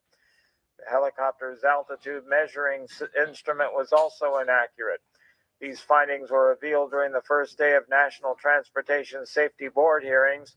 The crash, which occurred in January, killed 67. The Trump administration is pushing for Americans to upload personal health data to new apps run by private tech companies. This initiative aims to make accessing health records and monitoring wellness easier. On Wednesday, President Trump is expected to discuss this at an event with leaders from companies like Google and Amazon. On Wall Street, the Dow down by 171 points. More details at srnnews.com. News Talk 96.1 and AM 1180 KERN. From the KERN Newsroom, your live and local news update on News Talk 96.1 and AM 1180 KERN. I'm Bill Robbins. The Kern County Sheriff's Office is warning residents about the latest ongoing phone scam. Residents say they received calls from someone claiming to be with the sheriff's office, saying that they've missed jury duty, failed to appear in court, or ignored a subpoena. Payment is usually demanded in the form of Bitcoin or gift cards. Calls are made using spoofing apps that display what looks like an actual KCSO phone number. A Ridgecrest police officer has been arrested and charged with domestic abuse and injury to a child. When detectives arrived at the home, they saw an injury to the victim's face. That victim was holding an infant at the time of the alleged assault. Officer Laura Kenny was arrested and charged, but later bonded out of jail. I'm Bill Robbins in the KERN Newsroom with news every half hour or when it breaks on News Talk 96.1 and AM 1180 KERN. Hey folks, this is Michael Binge, noted barbecue connoisseur for Salty's Barbecue and Catering, and I'm here with my buddy Jeff Salters. Hey Jeff, you know there's a question I get asked a whole bunch, and that is how you make your amazing spicy mac and cheese. Come on, man. Share it. Spill it. Let us know. Okay, Michael. I know. I get asked the same question a lot. So, you know what? People, get your pens and papers ready because here we go. We start with the pasta and we put it in the water and we take it out al dente. And then we put this mixture of spicy goodness and cheese and we mix it all together and we call it spicy mac and cheese. That's about all I got. Come on, man. You ain't right. But you know what? The rest of y'all can just head on down to Salty's and get your mac and cheese on. 9425 Rosedale Highway, 6801 White Lane, or online at saltysbbq.com. Salty's Barbecue and Catering. California Grill, Texas approved. Oh, it's good. On the Thursday Armstrong and Getty Show, the king of the fact checkers has resigned. We will tell you about his incredibly imperfect record, plus why is Canada murdering hundreds of ostriches. We've got the August 1st tariff deadline looming and also that deadline with Russia, and we'll check in on both of those or if they get modified, as often happens, on the next Armstrong and Getty Show. Weekdays noon to 2 on News Talk 96.1 and AM 1180 KERN. The Clay Travis and Buck Sexton Show, live 9 to noon. Now back to the Ralph Bailey Show on News Talk 96.1 and AM 1180 KERN.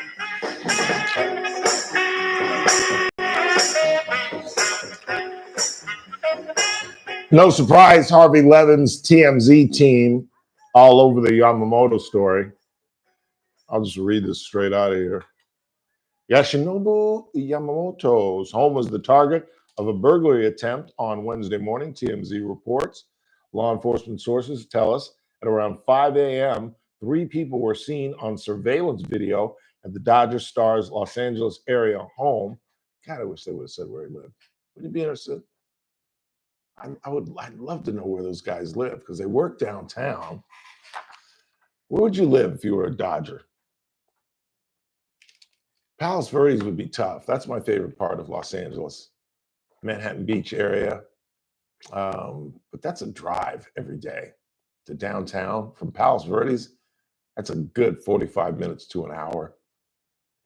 And there are really no nice, I mean, I guess you could get a really nice house in Burbank. Oh, Sherman Oaks isn't that bad. You can live in the Valley. True. Come the back way. That's not bad. Bel Air, Brentwood, Palisades. Forgot about that. I didn't do that on purpose.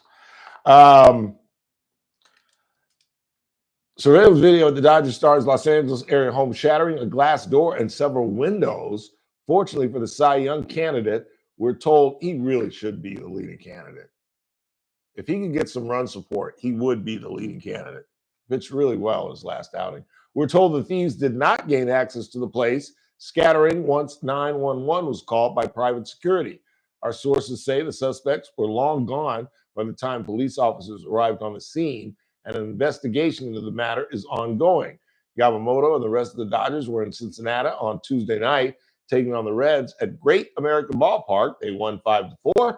Yamamoto last pitched for the team on Monday, recording a win versus Cincy. He's expected to make his next start on Sunday in a road matchup with the Tampa Bay Rays. Yeah, if he had a little run support, what's his record? What's Yamamoto's record? I bet I can get it before you do. Hey, 9-7?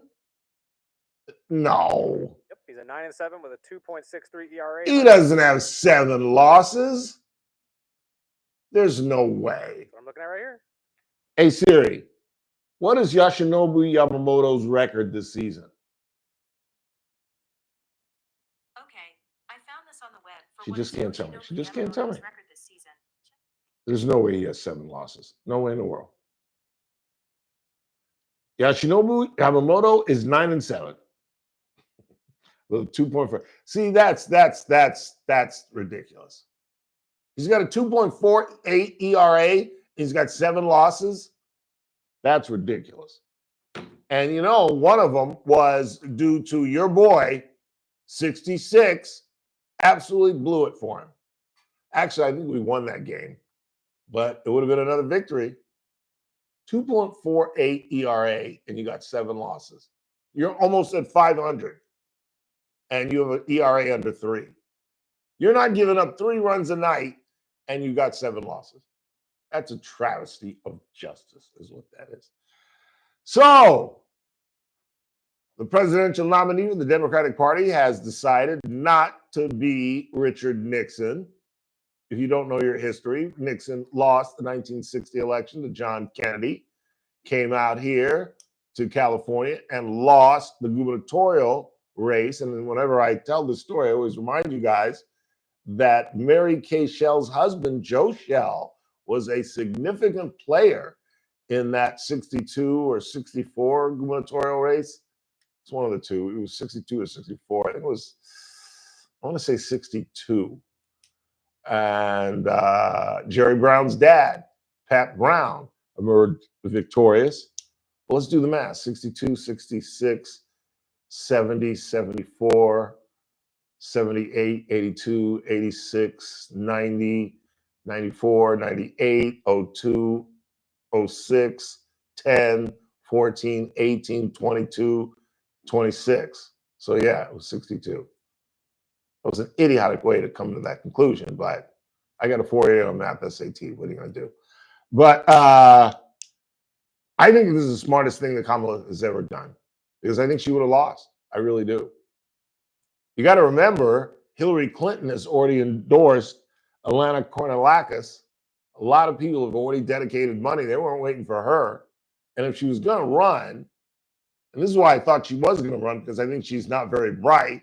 I mean, she's obviously an intelligent woman, but politically, she's not very bright. She just isn't. You know, remember this record of this woman who ran for president, had a big night attacking who would later be her boss. Story about her, blah, blah, blah, blah. And then tried to tear a page out of Barack Obama's book, because remember, Obama's coming out party, along with the keynote address he did years before, but his real coming out party was winning Iowa. I told this story 1,000 times. Brrr, brrr. Hi, Mom. Hey, baby, it's your mother. Mom, how are you doing? Nothing. I was just watching television tonight, baby. And did you see that handsome black fella won in Iowa? And I go, yeah, I saw that, Mom, but you're a Hillary gal, I thought. I was, till I saw that white people were going to vote for this black fella. Because, Ralph, you know, baby, there are only 9 black people in Iowa. Well, I think they're more. Anyway, well, all right, Mom. Yeah, I think I might have to take a look at this fella. And she totally switched from being the Hillary fan that she is, God help her, to realizing that Barack is the guy, and that's really what brought him out. Well, Kamala tried to do the same thing. They were lagging in the polls. She made a Hail Mary by attacking Joe Biden at the debate. Her numbers went up slightly, and they said, let's make a funk in Iowa. They poured all their money into Iowa. They got all their staffs all over Iowa. The great thing about Iowa is you don't need to buy a ton of television, because you can jump in a van and be all over Iowa in a day. Can't do that in Cali. Cannot do that. You cannot get from San Diego to Eureka and go through Los Angeles and Bakersfield and Fresno in a day. You got to do it through television, which is extremely, and radio, which is extremely expensive. And yet she didn't even make it to the caucus. She had to pull out before the caucus.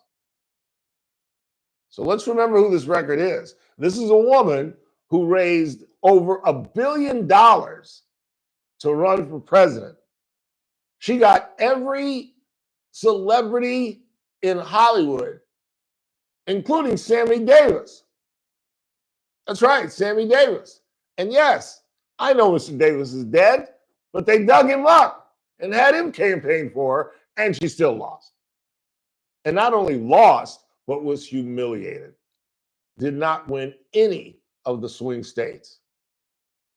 I think she did a personal assessment and realized, I'm not Richard Nixon, and I can't lose a gubernatorial race and still win the 28 presidential election. And everybody was talking this morning. Well, she's running in 28. Oh, she's going to run in 28. Oh, she's waiting for that. I don't think so. Gavin Newsom is horrible, but Newsom would destroy her. Are you kidding? Can you imagine Gavin Newsom and her in a debate? Can you imagine her in a debate with anybody? So I think this was a brilliant move on her part. I think she's a 60-year-old woman who's happily married. She doesn't have any kids. She has Doug's kids. And she's going to go out like Michelle and live her best life. I think she's done. I think she was so devastated by what was said about her by many of the candidates, namely, and this had to have broken her heart, the Obamas. The Obamas totally trashed her because it came out in all these books that Barack did not, under any circumstances, want her to be the candidate. Neither did Nancy Pelosi. And now, how do you get their endorsement in 28? How do you get Hillary and the Clintons to back you up when they weren't even willing to back you up for governor? They're backing up Elena Kournikakis, the lieutenant governor. Like who? And yet that's who the Clintons are spending their money with. They wouldn't even wait for Kamala to make up her mind. They dedicated that money long before, obviously, she made a decision. So I think she realized, I'm on the outs. Nobody wants to talk about 24. Nobody wants to talk about Biden and how they forced him off the stage and how they didn't have a primary and they anointed this incompetent black woman. It was a total DEI nomination. And the smart members of the party, Nancy Pelosi, Barack Obama, all wanted a short primary. They knew Trump would beat her. And they knew Josh Shapiro, or maybe the governor of Illinois, somebody would have beaten her and would have been a much tougher opponent for Donald Trump. But I think she made a smart play. And now it is up to, we have our field, Tony Atkins, who is the president pro tem of the Senate, Xavier Becerra, who was Secretary of Health and Human Services at one point, Stephen Klobuchar. Ever heard of Billy Bear? Never heard of Billy Bear? Can you name that movie? Never heard of Billy Bear. No, I've heard it before. I can't remember the movie right now. 48 Hours. Was it in 48 Hours? When he's tearing up the bar. When he's arguing with the bartender. Yeah. I'm looking for an Indian named Billy Bear. Never heard of him. Never heard of Billy Bear, huh? Well, let's see what we can screw up now. He starts throwing things at the shot glass. Right. And he asks him, what do you want to drink? And he says, what do you want, a Black Russian? Oh, I get it. Black Russian. That's a joke. I get it. Murphy tells a great story. He said he started hanging out with Marlon Brando at the end of Marlon Brando's life. And he said, I've been to his house a couple of times and had dinner with him in an apartment. And he said, you know, your greatest performance was in 48 Hours. And he said, that scene in the bar where you were like, I'm your worst enemy. I'm a Negro with a badge, and I cleaned that up. And boo, boo, boo, boo, boo. And then he said, I sat there and Brando did that scene. I was like, damn, Marlon, you should have been in 48 Hours. It was kind of funny. But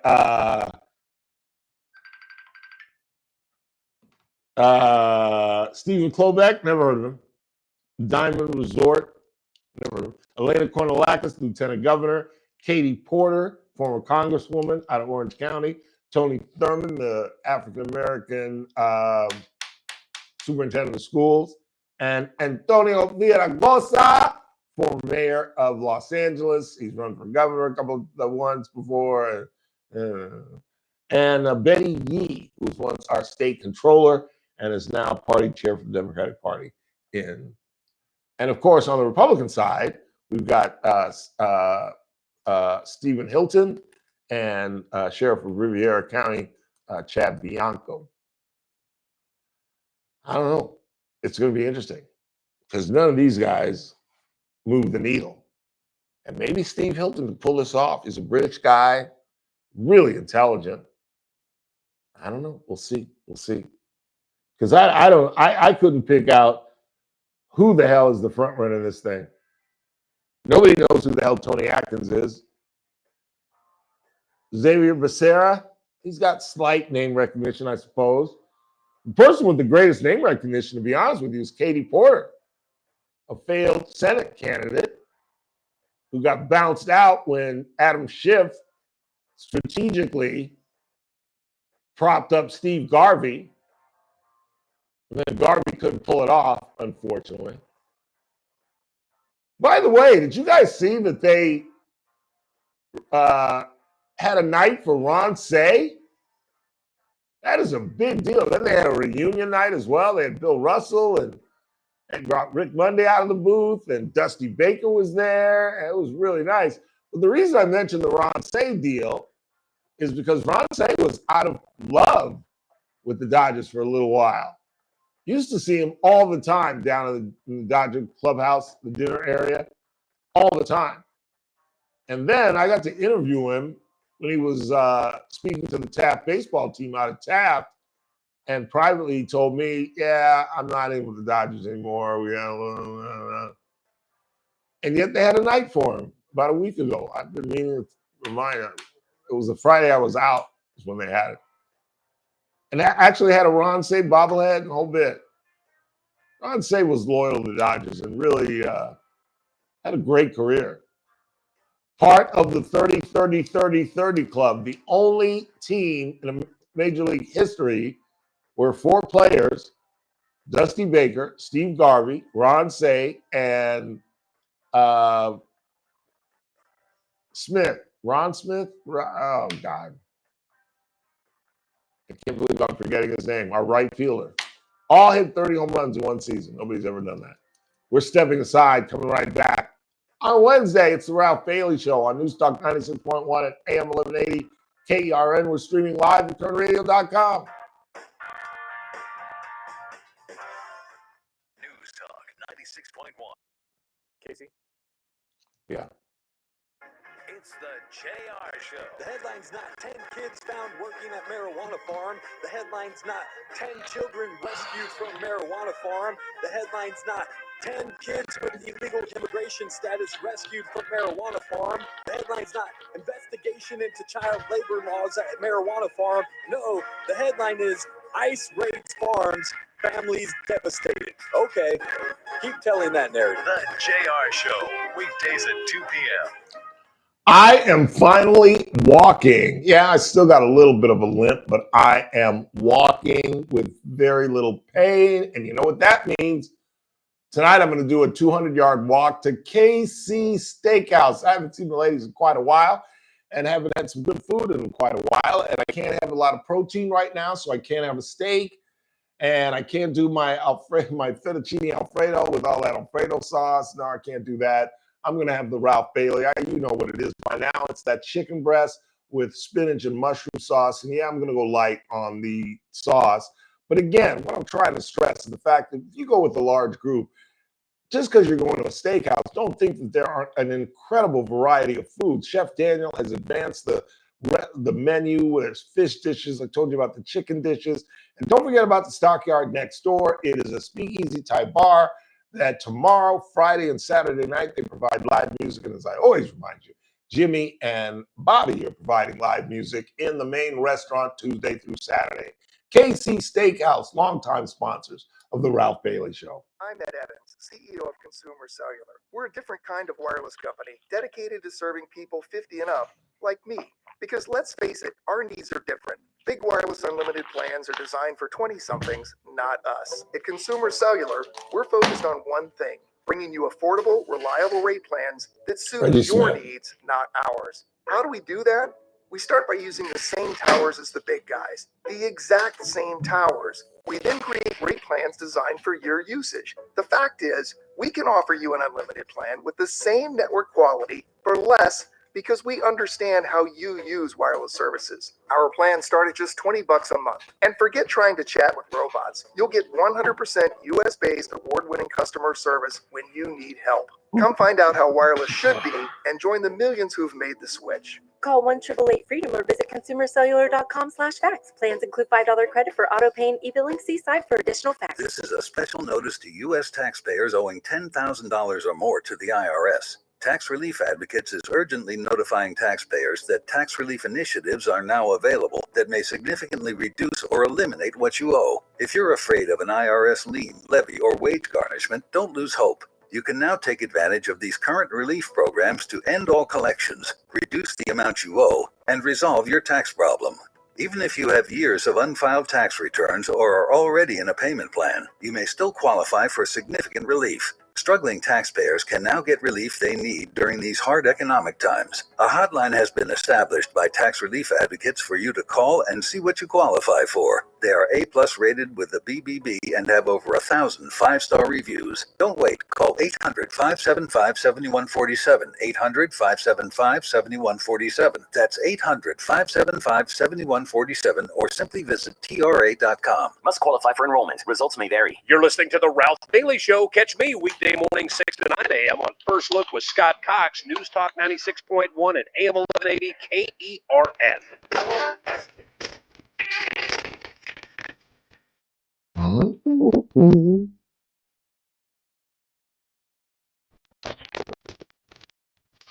842-537-6842-KERN. I often stash things in my audio file that I bring out when I don't have enough time to talk about something.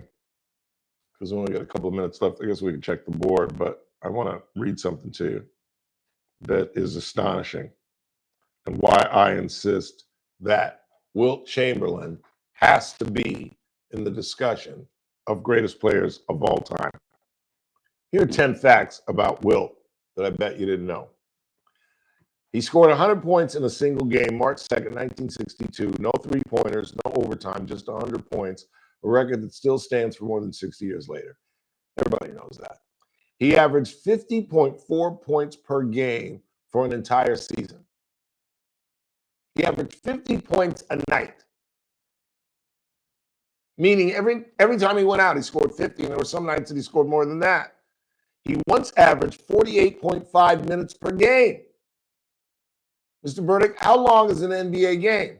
48 minutes. He averaged 48.5. Wilt averaged more than the full game because he played almost every second of regulation and overtime. That's a record that's never going to be broken. Nobody's ever going to play more than 40. Hell, nobody's going to average 48 points a game. Nobody's going to play every game, every night, every minute. He grabbed 50. Oh, Lord, I missed it. He grabbed, where am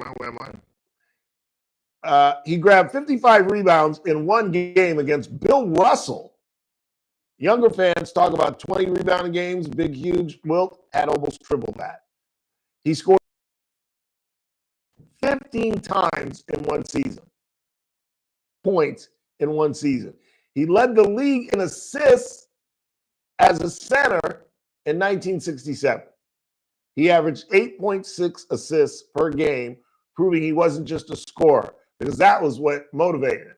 During the offseason, sports writers were saying, well, yeah, all he does is rebound and score. So he said, I'm going to lead the league in assists, and he did with 8.6. He never fouled out of a game. He was a center, banging with Bill Russell, Nate Thurman, Bill Lanier. Who are the centers in that era? I can't even think. But that's crazy. 14 NBA seasons, playing more than 47,000 minutes. Wilt never fouled out once. That alone is mind-boggling. He played 1,045 consecutive games without fouling out. Just to drive that point home, he didn't just avoid fouling out, he did it for his entire career. Nobody will ever do that. He averaged 22.9 rebounds per game for his career. To put it in perspective, no active player averages even half of that. And finally, he once scored 4,029 points in a season. Wilt scored over 4,000 points in a single season. No one else in the NBA history has ever crossed 3,000 points in a season, including Michael Jordan.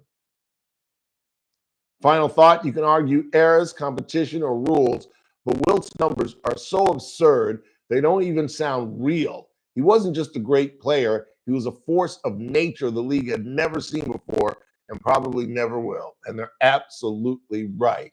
And there is a great Larry Brown story, former UCLA, former San Antonio Clippers, Kansas City. You can't name all the places Larry went. But he said they were playing, Magic was famous for playing pickup games at UCLA during the summer. And he was also famous for cheating and never losing. And he was playing with like Worthy and a couple of guys, and Wilt had a couple of guys, and it was game point.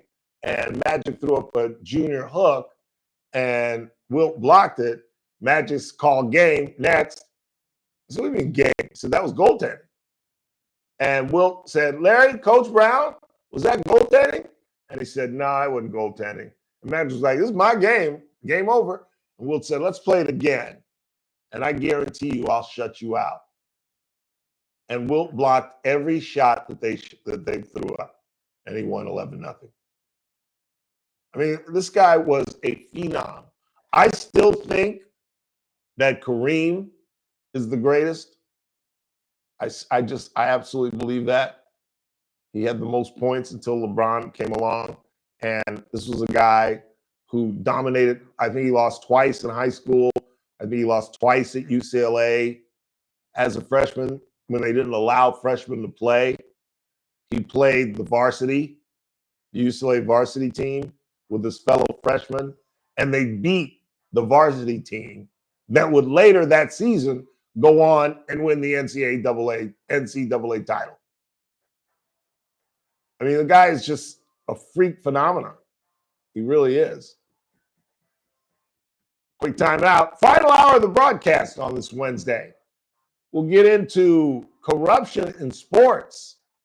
A couple of athletes are in trouble in baseball, and Gilbert Arenas, the guy who once pulled out a pistol in a locker room over a poker game, is in trouble once again. We'll unpack that for you when we come back. Don't go anywhere.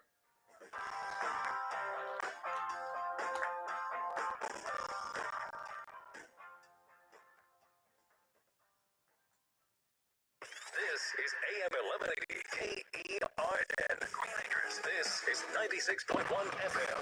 Bakersfield. Online at KERNradio.com. You gotta be Breaking kidding. news this hour from townhall.com. I'm Keith Peters in Washington.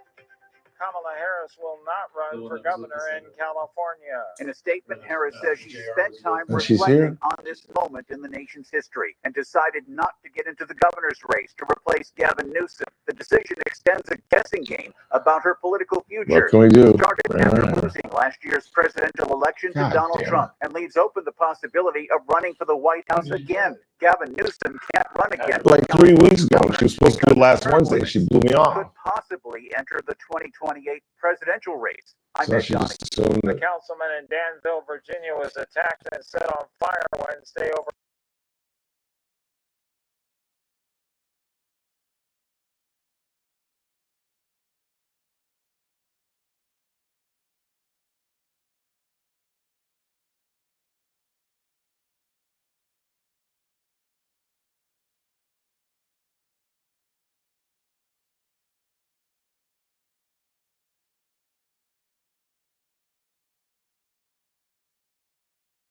is in police custody. Vogler has served on the Danville City Council for more than 12 years and is currently serving his 4th term. I'm Haya Panjwani. Investigators have found that a helicopter involved in a deadly crash with a passenger plane over Washington was flying above. What's going on, girly? The helicopter You did not come in a t-shirt. was also inaccurate. These findings were You're in a revealed during the t-shirt? first day of I'm ready National for the radio, Transportation sir. Safety All right. Board hearings. Sit down over there. Oh my God. And you're on YouTube too, you know.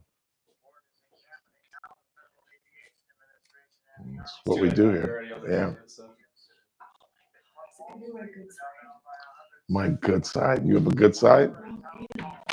I was gonna thank you. Now I'm nervous. On the collar, yeah. Right there. What are you talking about? Did you get a haircut? Yeah, I do that every night. Is that what? I usually never. See me with a haircut? No, the mic is what I'm over your haircut. Oh. Is that how it goes, or just Yeah. like that? Like that. Like this? Yeah. So what are you talking about? Ooh, I mean, I'm gonna talk about some good stuff here. So Merritt? Is that how you pronounce your last name? Merritt? Merritt, Iverson, Merritt, whatever, Merritt? whichever one you choose today. So what are you talking about? So I wanted to talk about a few things Casey Steakhouse has to offer. I wanted to bring up the girl. Am I talking right now, or are we not started? The people in the chat room can hear you. That's all right. I was thinking about bringing up, introducing the girls. Kind of wanted to run our business hours, our new happy hour, our seasonal drinks, Okay. things like that. Yeah, and bring up the stockyard too. Yeah, I got the stockyard in here. Maybe you talk about anything else.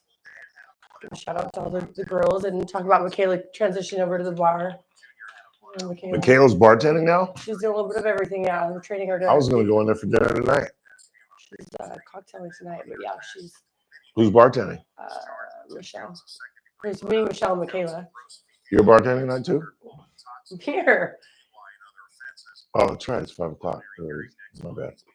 You can see it. I can walk. So they're only getting your profile. I know, and it's terrible. They could look at my.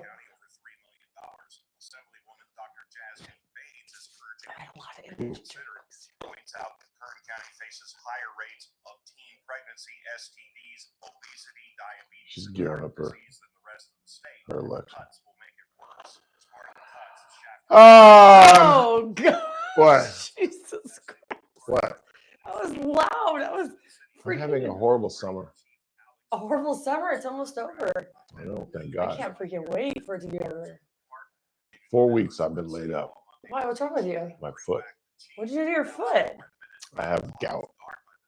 I had gout for 4 weeks. Isn't that triggered by, or did you get like flare-ups by like red meat and stuff? No, Alfredo sauce. I've been eating all that fettuccine. And Chef Daniel, it's swimming in Alfredo sauce. You usually ask for it on the side too lately. Yeah, haven't that's you why I been? started doing that, because Yeah. I knew it was killing my gout. And normally I just have, I'm willing to even put up with it, because I have to have shrimp every now and again. Yeah. And it normally lasts like 2 or 3 days. This has gone on for a month. Did you go see somebody? I went and saw Catherine yesterday, and now it's better. Did And, they have medication for that, or? Yeah, but I can't take a lot because it hurts your kidneys. So are their kidneys? All right, grab. It'll damage your kidneys. I don't want to damage my kidneys. Oh. All right, be careful. Move that mic thing, or put it in your lap. Don't let that fall. And then grab that headset. Oh my gosh. And the silver button controls your volume. What is that? I don't. It's a lot of stuff to think about right now. Do I need this? No, the silver button controls your volume. God damn. Turn it up, turn it down. Can they hear me regardless? Can you hear? Turn it up. Yeah. However you want it. Don't yell at me. Final hour of the broadcast on this Wednesday, 30th day of July. It's the Ralph Bailey Show on News Talk 96.1 and AM 1180 KRN. We're streaming live at kernradio.com. Still lots to do in the final hour. We'll get into the corruption that's going on in baseball, where 2 Cleveland Guardians are under investigation. One has already been popped, Luis Ortiz, and now they are investigating Emmanuel Clase, because now you can bet on just about anything, and you can literally bet on whether the first pitch will be a ball and a strike. And apparently Clase was intentionally throwing a ball because he was betting on it. And again, if they find the goods on these guys and they're guilty, that is a forever ban. Gambling is not, as we know with Pete Rose, not acceptable whatsoever. Immediate expulsion from the game of baseball. We'll get into that. Preview tonight's Dodger game, despite the fact it's already going on, but we'll preview it for me, and I don't want to hear any scores because I'm DVRing it. But Shohei Ohtani takes the bump. It'll be interesting to kind of monitor how he does at the plate, particularly now that Dave Roberts listened to me and has moved him into the 2-hole, which allows him, after throwing 15 or 20 pitches in the first inning, to at least get a second to sit on the bench or sit on deck circle and just kind of catch his breath. because it's way too much to even ask a class athlete like Shohei Ohtani to throw 15 pitches off the mound, walk off the mound, throw your glove in the dugout, grab your bat, and go hit. Just doesn't make any sense. So we'll talk about that. But in the meantime, we've got a mystery guest, as those of you who have subscribed to YouTube can see. One of the lovely bartenders at Casey's Steakhouse, Liz Merritt, is live in studio. Liz, what's really going on? That's the time when you talk, Liz. Hi. Hey, Ralph. Thank you so much for having me. And you got to talk into that the mechanism microphone? right there. Okay. Atta girl. It's a lot easier to do this at work. Hi, how are you? I'm extremely well. How are you? I'm fantastic. Good to see you. You look cute in your Casey's Steakhouse t-shirt. Show the folks that are YouTubing. Oh, I was looking at that video the whole time. No. Don't look at yourself. Look at the camera. I want one of those t-shirts. I'll give you mine. What size is it? Your size? How you know? Because I can just look at you. Because and we tell. both have breasts? Is that what you're saying? Nice. You talking about my man boobs? Is that what you're saying, Liz? It'll fit you. Yeah, okay. All right. So what's going on at the restaurant? Hey, so I wanted to come on and just kind of talk a little bit about Casey's Steakhouse. We do have some good stuff happening. I do want to introduce the Stockyard Bar. If you guys have not been to the Stockyard, it is directly next door. And the last time I was with you at the bartenders event, I found 2 or 3, 4 people that hang out and go to Casey's Steakhouse had no clue it existed.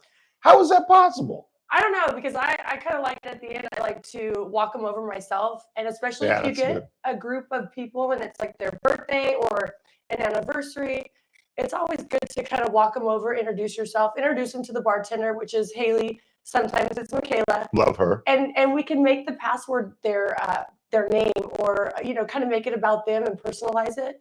So it makes it exciting for everybody. And it also goes hand in hand with Casey's. So they come and have a nice dinner, and hey, we're going to head over and have a nice old fashioned, you know, listen to Lottie and do her music. And so it works out really well. Haley's an amazing person. Yeah, she is. Kind of grabs your soul and gravitate towards her. And she's great. Michaela, the same. I call her the Energizer Bunny. She's got energy and she's going and going and going. JR was just in there last Friday night having a couple of whiskey sours. She was. As a matter of fact. What else is going on? We do have happy hours. So we are bringing happy hour back for the later people.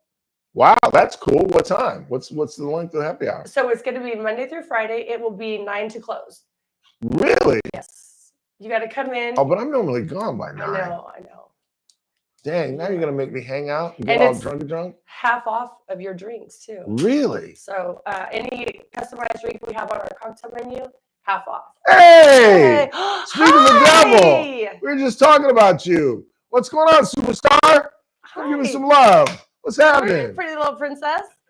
How you doing, girly? Oh, so excited to see Yeah, you. what are you doing this summer? Nothing. Nothing? You don't have a job yet? No? We're hiring. All right. Dude, I didn't know the whole staff does the pink thing. I saw Tabitha and I was like, everybody does this? But I only have 2 things that are pink. J.R. Flores and his lovely daughter Lily, by the way, if you didn't know who the young woman is and you thought she was a female midget. No, that's his 7-year-old. That's his 7-year-old daughter. Oh, what are you hiding under the desk for, Burdick? Anyway, what else is That's something I would have said. what else is going on at the lovely Casey's Steakhouse? Let me just bring back the happy hour really quick. So it's from 9 to closing? It is 9 to close. And so we have our kitchen closes at 10 during the week. Right. So we're actually going to keep it open for the fryer and some other good things. So we're going to offer the famous, most popular steak bites with our onions and bell I peppers. love the steak bites. Right. And if you get the steak bites, get the filet, filet mignon steak. Filet tips are good. Oh, it's so good. And you pair With it with the the garlic onions and the toast. peppers. Have you had it with the garlic toast? Yes. So there you go. Yes. In fact, that's one of Lily's favorites. When JR brings her, yeah, she's a cute girl.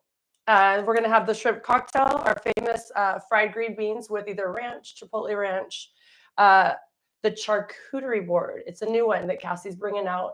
It'll be for happy hour. It'll be on a plate, not a board, but the same. It'll have the sausage and ham, the fruit, all the good stuff, the cheeses, all the variety of different things. And it's a nice pair with like a nice glass of wine. Yeah. Which we have for $5. Our house red and white will be a happy hour as well. $5? $5. what is it, 1982? It's That is 1907. great price. Holy Toledo. What else you got going on? So then we'll have the cheese sticks, our famous mozzarella sticks. I love the mozzarella sticks. And then our specials Ooh, for I might have that tonight. the cheese sticks. I never think of having that as an appetizer.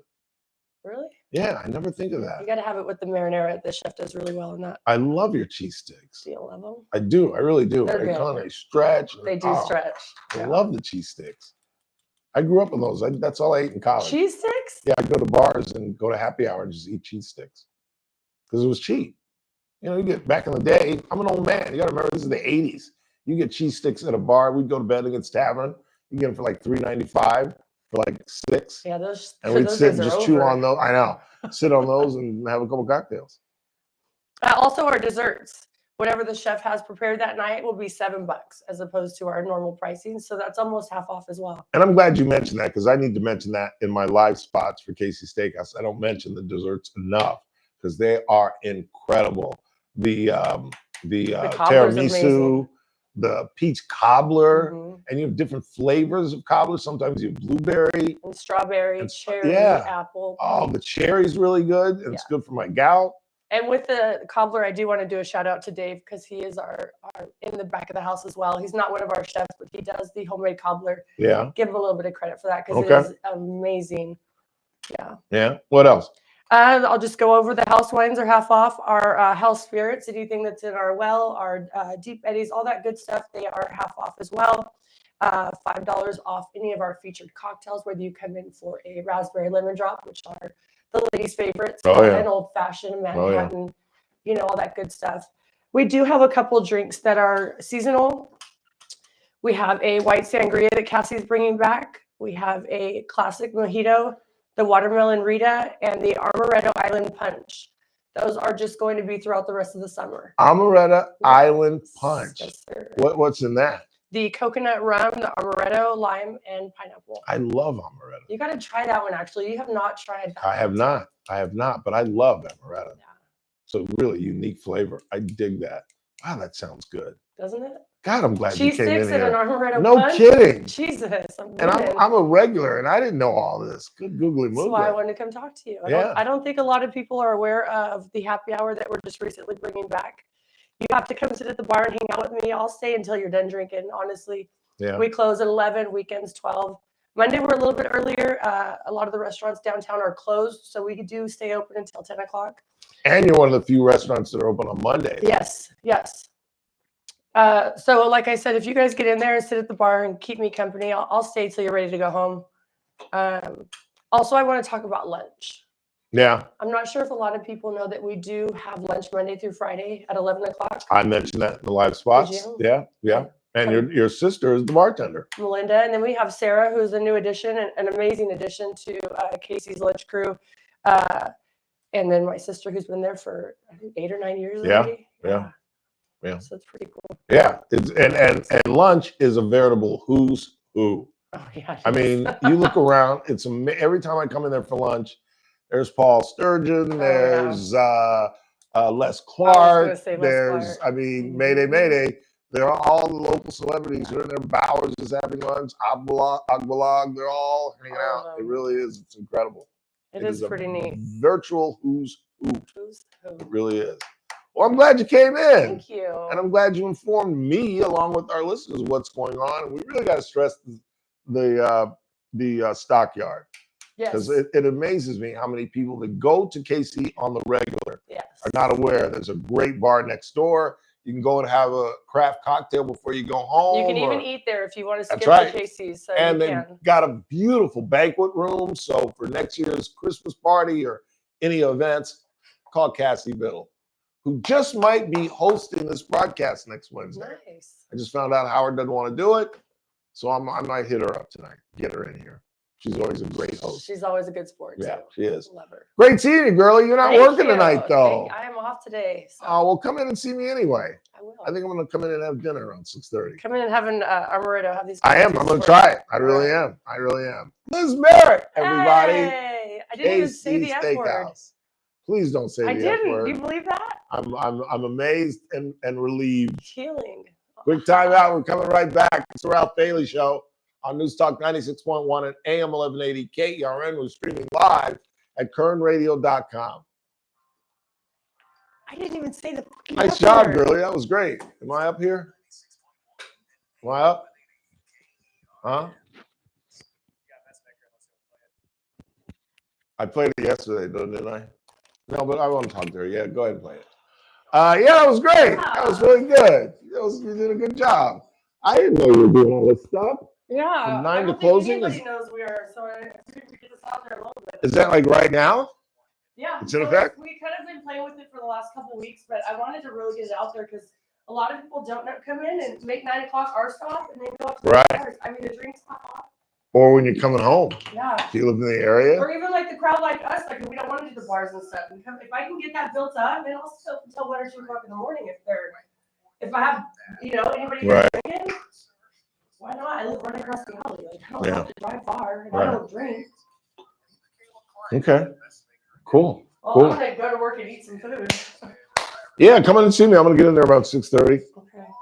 Now that I can walk up there.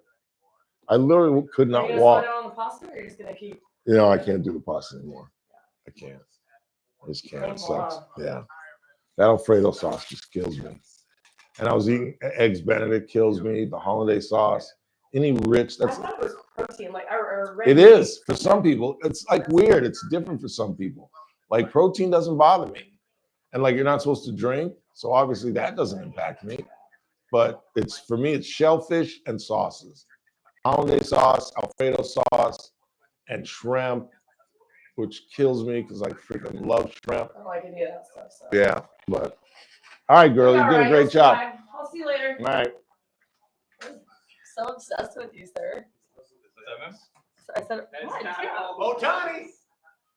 Don't tell me I'm DVRing. I don't know. I'm DVRing. Shut up. You're lying. Should have never did it. Should have never did it. Like how injured? I don't know. They took him off. They took him off the mountain. Like so, I don't know. Like I didn't see the highlights or whatever, but it's something. It's just you're messing with it, dude. You know what I mean? So we'll see. You gotta be kidding me. Tell me you're joking. No, I'm not joking. I haven't had that pop up on my ESPN yet. But I know. I would have thought it was. if it's not Oh, serious, Johnny left him out with a trainer in the middle of somebody's at bat. He allowed a leadoff single in the fourth, including 2 wild pitches before departing with a trainer. He was replaced. More to come. So as soon as he went 4th inning, he hasn't gone that far yet. Right. Then the injury. Because I thought they were gonna let him go 5 tonight. But this is the longest he's ever pitched. So he gets to the 4th, and something happens. Closer. Me and Ralph said closer, bro. Yep. You don't see closers blow their arm out. No. You know what I mean? Because they get it done. Unbelievable.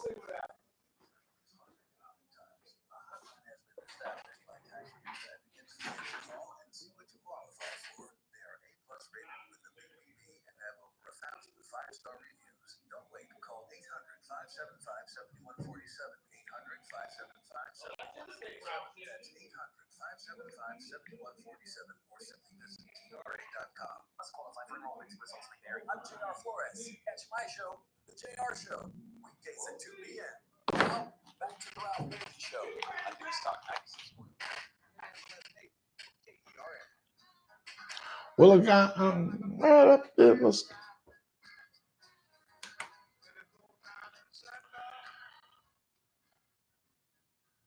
Randizzle ruined my Dodger game for me. Huh? Yeah, but I can watch it when I get home. I got a DVR. I'm going to Casey Steakhouse tonight. And I'm going to have that amaretto drink. I'll at least give it a shot. But the bad news is, oh, you're going to rearrange the camera. Shohei Ohtani was taken off the mound with an injury. I tried to tell y'all. I tried. I called Dave Roberts. He wouldn't listen to me. I talked to the Guggenheims. I have special contacts. They wouldn't listen to me. I called Andy Friedkin. He wouldn't listen to me. And now our pennant chase and our opportunity to go back to back, if he's seriously injured, has ended. All because the Dodgers wanted some kind of freak feature. It just doesn't make any sense. And it makes the Dodgers look ridiculously stupid. You had one of the best two players in baseball. It would be like, you know how stupid this is? It would be like the Yankees putting Aaron Judge in right field when he comes off the IL. That's how stupid this has been. Where the Yankees say, well, we need him in right field because Giancarlo is kind of and we throw him back out there after throwing out his arm. Because let me tell you something, I don't know much, but the Yankees, Aaron Judge is going to DH perhaps for the rest of his career. Because they're about to go on a huge slide. Have you seen the numbers when Aaron Judge is in the lineup and when Aaron Judge is not in the lineup? I'm basing this totally on history. So they're going to go on at least a 10-game slide where they're going to go like 4-6 or 3-7. They'd be lucky to go 5-5. And that's when they say enough. And now the Dodgers would not listen to me. The best they could have done was put him in the bullpen, where he only has one inning. And apparently he was, for the first time this season, going into his fourth inning when this occurred. And I'd be willing to bet he doesn't have a hit in the game. We'll see. But I haven't been this depressed since I woke up 4 Saturdays ago and couldn't walk. This is just self-inflicted stupidity. And how the hell are we going to win the pennant now? How the hell are we going to win the pennant when Mookie Betts is hitting 235? You know who's coming on is Michael Conforto. Got a couple of hits the other night.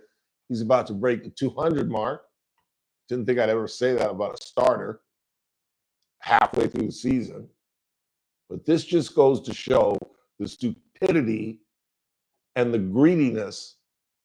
That's the only thing I can think of. It's just greed. It will bring another attraction to the ballpark. We sell out every ballpark we go to. And I don't think people really want to see Shohei pitch. They want to see this guy hit. This guy is one of the greatest home run hitters who ever lived. There is a different sound that you can even hear through the television, let alone when I've been to the one ball game I've been to this season. It's a different sound off his bat. And only a couple of guys have that. There's no Ted Williams story where Ted Williams is in the clubhouse and they're interviewing him. And he says, hold on a second, fellas. And they can hear the crack of the bat. It's at an all-star game. They can hear the crack of the bat from the clubhouse. And he said, hang on, I got to go see who this is, because whoever this is a hell of a hitter. And he went out of the clubhouse and he went out and he saw who was taking batting practice. And it was a 25-year-old, 24-year-old Hank Aaron. And Williams walked up to him and said, you're going to be a superstar, young man. I know the sound of a bat. And that kind of sound I rarely hear. And of course, the rest is history. But I'm so angry right now that I have to go home and watch a game without Shohei Ohtani, which I don't think he's missed a game this season, has he? I don't think so. Oh, no, when his daughter was born. He missed a couple of them. But other than that, he has missed a game all season. Let's just all pray it's just a minor injury. And if it's a minor injury, it's the greatest thing ever going to happen, because you know damn well they ain't putting him back out there. They're finally like, all right, let's listen to Bailey. Just so stupid. Just so self-inflicted. Just doesn't make any sense. And if you're going to pitch him, like I said, then put him out in the bullpen. Let him, yes, where he throws 15 pitches a night. But you're going to have him start? Why? Just, I knew it was going to happen. I knew it was going to happen. In this era of like 70% of the pitchers going through Tommy John, you're going to throw a guy out there who's already gone through Tommy John and put him out there on the mound. Just doesn't make any sense. Doesn't make any sense. Because I'm telling you, we are a different team without Shohei. We are a different ball club. I don't know if it's as big a discrepancy with the Yankees with Aaron Judge, but unfortunately, I think we're about to find out. Have you seen anything on there? I guess they would make a decision on the IL till after the game, but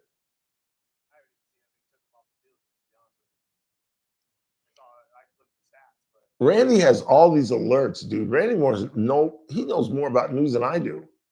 He's got every alert in the world. I need to start doing that. He's got the.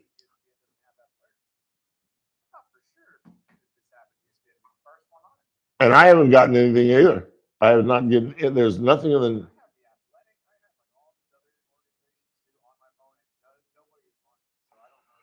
the. Is he pulling our leg?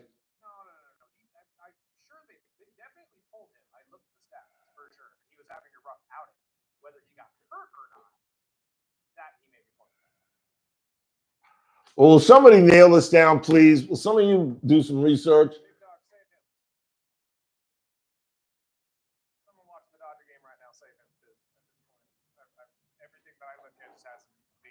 And somebody in the chat room said he was removed with the trainer after throwing 6 straight balls. Oh, here it comes. Here comes Big Dog. Here comes Big Dog. Please stand by. Show it. This is from Alden Gonzalez. Shohei Ohtani was removed from the mound with none out in the 4th inning from Cincinnati after throwing 6 straight balls and getting a visit from a trainer. The camera showed him sitting in the dugout, which might be a sign it's not a serious injury. Yeah, he's sitting. Okay, God, thank you, Jesus. Woo! Woo!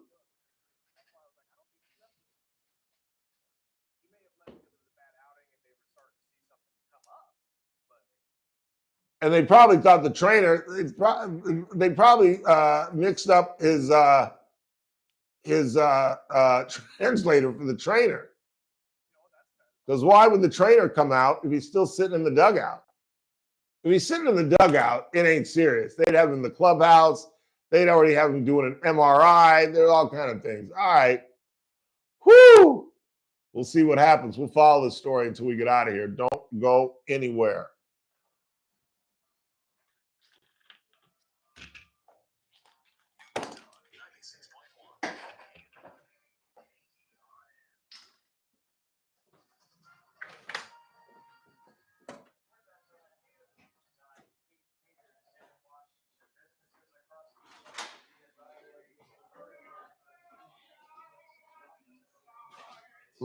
Listen to this knucklehead. Is that a fact? Yeah. So now they're saying he's still in the dugout. So it can't be that serious. That's true. That's true. It's something. Maybe it's a blister. Or maybe they thought the trainer was thought the interpreter was the trainer. I don't know. Well, he was pitching and he was throwing bad pitches. 6 straight balls. 6 straight balls. Yeah, so they went out and they just removed him. I'm telling you, they shouldn't fucking push him, dude. They really should. Maybe they'll learn their lesson now. Just shut it down. Yeah. Shut it down. I'm telling you, do the fucking closer thing, dude. Yeah, that's what I just said. That's what I just said. The biggest weakness right now. Blake Tynan looked horrible the other night. Yeah, like Evan Phillips is gone for the season. You can just really just give Have him just throw 20 pitches, man. 15, 20 pitches a night. Some nights And have him just do it 2 or 3 nights a week. It's just now it affects his hitting. Now he's out of the game. Is he going to hit still, or is he out? I don't know. We'll see. And that's his right hand too. His lead hand on the bat. It's just dumb. They So need to make some moves though. The Phillies have made some moves, and the Mets have made some moves. yeah. Dodgers got to get in on it. When's the deadline? Is it really? What do we need? What would you go get? A closer? You need somebody. A starter or a relief? Yeah. You just don't know the guys coming back how they're going to respond. You know what I mean? That's the worrisome. Well, apparently Snell looked good down in Oklahoma City. Snell's the one I'm least. The young Japanese kid is the one I was Suzuki. about. Yeah. He's never pitched in the fucking majors. Yeah. You know what I mean? Yeah. You can't throw him out there in a playoff game. And if Ohtani now maybe gets scratched, then you really need a starter. Yeah. I think you really need him. But But you get whoever you can get. You know, Crazy. it's a crazy season going on. They lose Otani. I don't think we can even win the pennant. I really don't. No, if you lose Ohtani, I mean that's a gigantic. Yeah. That's just, The Padres will overtake us. I don't think. If he's still in the dugout, that is a great sign. Yeah, it is. Yeah, it is.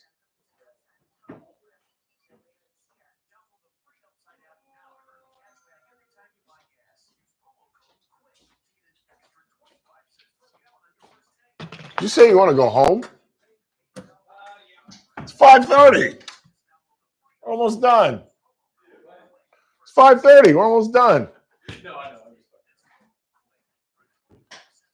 Oh, God, I am starving. I did not eat breakfast this morning. You're still kicking. I might have a steak tonight.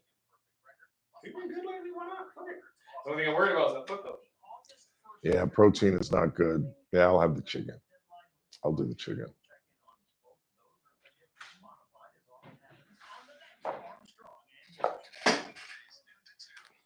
News Talk 96.1. The Charlie Kirk Show, weekdays at 6 p.m. on News Talk 96.1 and AM 1180 KERN. Now, back to the Ralph Bailey Show.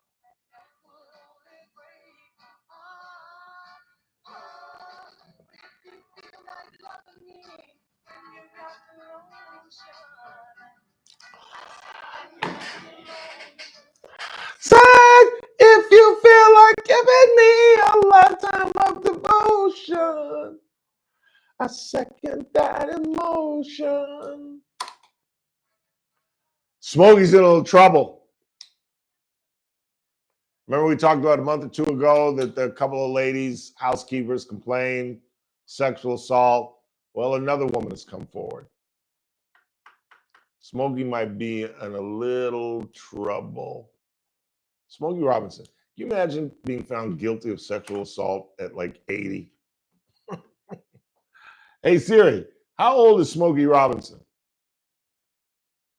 Smokey Robinson. He's 85. You're staring 90 in the mug and you get a sexual assault charge. Viagra is amazing. Is it not? Good googly moogly.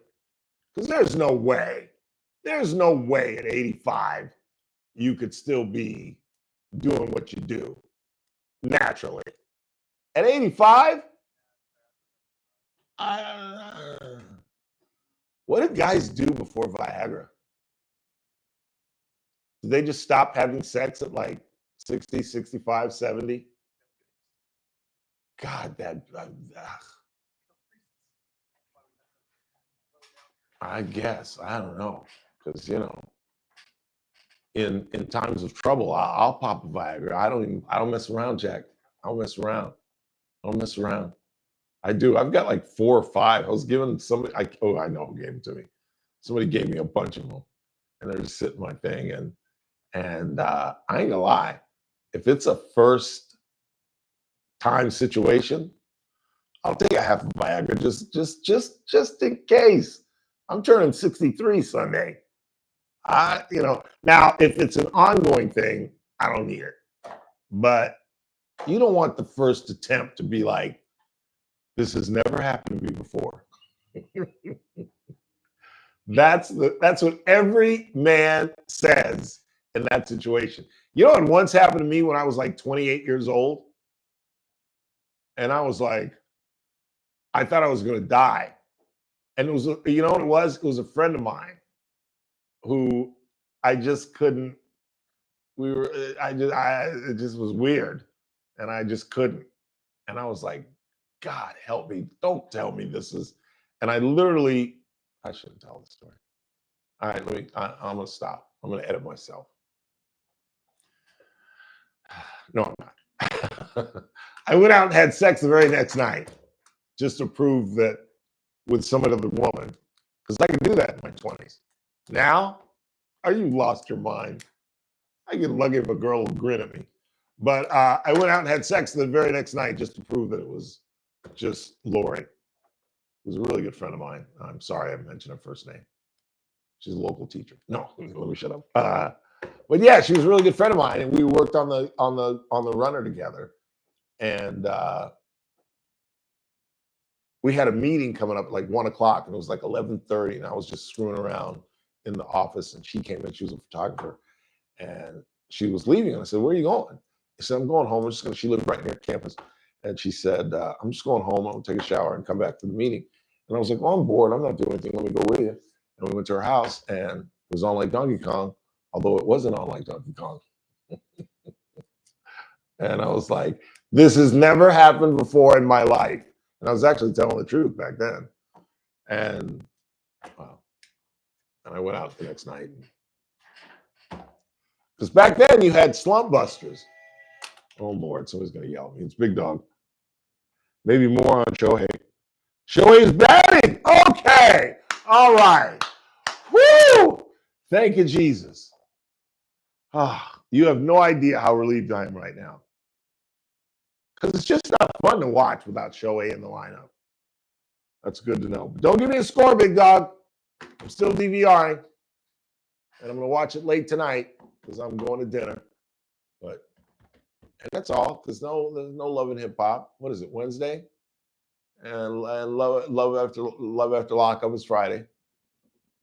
And I was going to watch something. I DVR'd a movie. Oh, did I tell you that I got my bill down? Yeah. I called and I said, "I'm sorry, I have to cancel." And she said, "I'm so sorry about that. Why are you canceling?" I said, "Because I'm paying almost $300 a month and I simply can't afford it." And I'm like, waiting. And she said, "Well, let me see if I can engineer your package. What stations do you watch primarily?" And I said, "Well, I watch the local. I watch Paramount 241. I watch HBO. I got to have my HBO and the Golf Channel, all the ESPNs, and Sportsnet. That's really all I watch. I don't watch a lot of network television, although I did want the local stuff for the news." And she got me down. I was paying $256. She got me down to $172. Because do you know I had some $25 a month protective service, which means I couldn't even understand what she was saying, which means that I got like immediate service if something went wrong. She said I can break it down to $9, and it's essentially the same protective service. Apparently not. Apparently not. You've got to pay for it for them to come out, I suppose. I don't know. And then I guess they charge you if they have to come out. But I was paying $25 a month on that alone. I know. I'm almost out. I'm almost willing to go with everybody else and just do Hulu, and because I really don't watch that much television anymore. But there are specific things that I watch. I want HBO for the documentaries and Bill Maher and just the things that they do there. But I brought it up because I lost, and I guess I forgot to mention this. You think I can call them back and get it back? I lost Turner Classic Movies. I love Turner Classic Movies. That's all I want. That's all I want. Because that's all I watch. I watch local for news, 17 is all I really watch. What do you think of, have you been watching the morning news? What do you think of Lauren Holcomb and Anthony Vasquez as the new team? Yeah, yeah.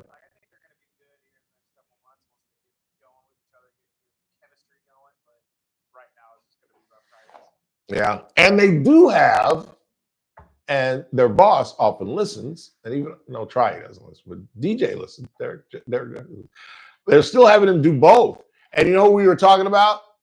Trevor Horn. That's who we were talking about yesterday. That's who they've hired as. Yeah, I don't know whether they've hired him full time or whether they're just doing prep football with him. Hey, Randizzle, did you hear Shohei is batting? He's hitting.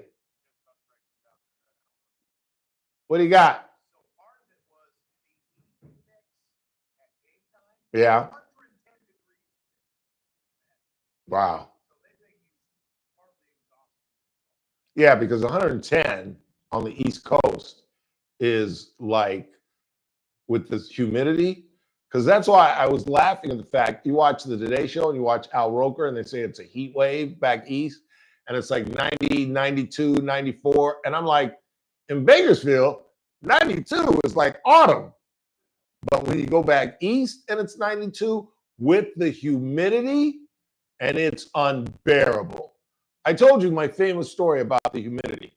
We're leaving, we bury my dad. We're leaving, I think we were flying out of Savannah. And so I had to get everybody's bags. And the car was about 15 yards from the house. And I got my bags, I got Roxanne's bags, I got my mom's bags. I made about 3 or 4 trips and had to take a shower. Not kidding. I was soaking wet. And I was like, I can't get on a plane like this. My armpits stained, and 4 trips to the car and I had to take a shower. I remember those days, dude. During those hot summer days in Atlanta, you would literally have to bathe if you were decent at some hygiene, like 3 or 4 times a day. Like literally. Like every time, like you went to class and came home, you take a shower. If you went to the Commons and was just hanging out, just walking around in East Coast heat. Because like here, you get what I call that sun funk when you walk around. You go to a Little League game and sit out in the sun. You're perfectly clean. You just showered and you come home. I never knew this until I was dating a girl that lived with me. And I was the president of the Little League. And I'd be out there all day, 4 or 5 hours. And I'd come home and she goes, God, you smell like a puppy. And I was like, I didn't even work out. I wasn't hitting balls or anything. I was just sitting on watching the ball game. She said, well, you stink. I call that the sun funk. But that East Coast thing is a whole separate ball game, man. That humidity can make 90 feel like 110. So you're right. I can't imagine what 110. And is that artificial? That's not artificial turf anymore, is it? Because that artificial turf makes it like 150. I don't think so. Yeah, I think the Great American Park. Let's find out. Hey Siri, is the Great American Park in Cincinnati AstroTurf? The only option I found is Great American Ballpark on Joe Nuxhall Way in Cincinnati, about 1,906 miles. Yeah, no. I think it's grass. Does anybody use artificial turf anymore? I think everybody uses grass now. Pretty sure. But if it is turf, that makes it even hotter. That's turf?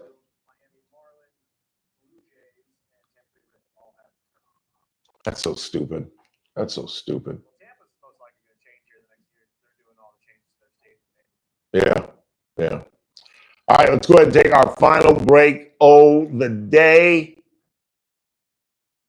Charlie Kirk at the top of the hour. Tomorrow's a Thursday. Mike Turnipseed is going to bless us with his presence live in studio, or so we're told. And of course, our money man, Daniel Petrie. I didn't talk about it today. I wanted to wait and talk about it with Daniel Petrie. But have you guys seen economic numbers? We had a GDP jump by 3%. Donald Trump is butter. He is on a roll. The economy, with all the tariffs and the doom and gloom and recession, and he's killing us, the economy could not be doing better. Unbelievable. The art of the deal, ladies and gentlemen, the art of the deal. And China is next. Quick break. We're wrapping this thing up on a Wednesday. It's the Ralph Bailey Show on News Talk 96.1 and AM 1180 KERN. We're streaming live at kernradio.com.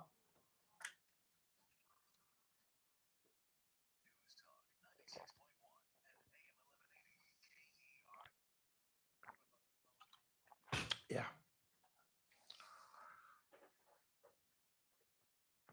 What should I do? What should I do? What should I do?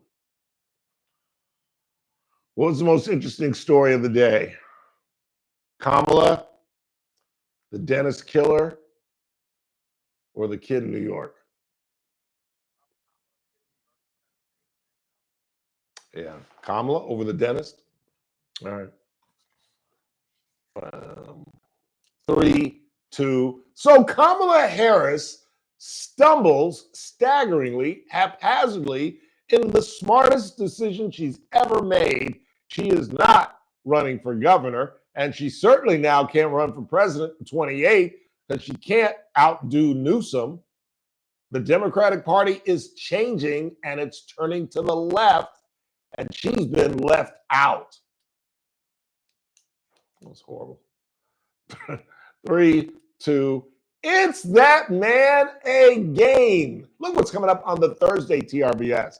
Michael Turnipseed will bless us with his presence live in studio. And of course, our money man, Daniel Petrie, will talk about the GDP jump, where it jumped some 3%.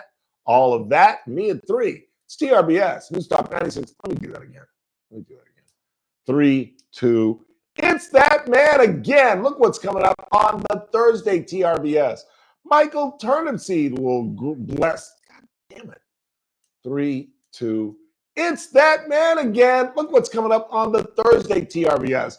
Well, Michael Turnipseed from Current Tax is going to bless us with his presence live in studio. And we'll talk money with our money man, Daniel Petrie, as the GDP jumps some 3%. All that, me at 3. It's TRBS, News Talk 96.1 and AM 1180 KERN. I'll see you at 3. Jesus. 4 Tape Ralph.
The Deer and Dove Extravaganza and Store White Star clearance sale is on now. We'll see you up there where the tradition continues. The Armstrong and Getty Show, weekdays noon to 2 on News Talk 96.1 and AM 1180 KERN.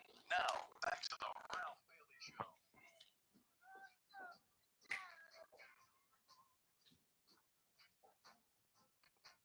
Don't you know that it's time to get on board? That deuce train keeps on riding on through. Yeah, yeah. People all over the world, join in, come on Love Train.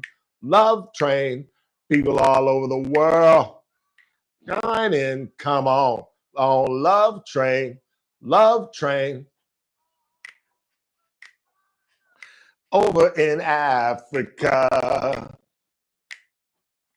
tell all the folks in Egypt. Don't you know the what? I don't know. Miss it. I'm sorry for you. Yeah. People all over the world, join in, come on. Join Love Train. 842-537-6842 KERN. What do you got on the board?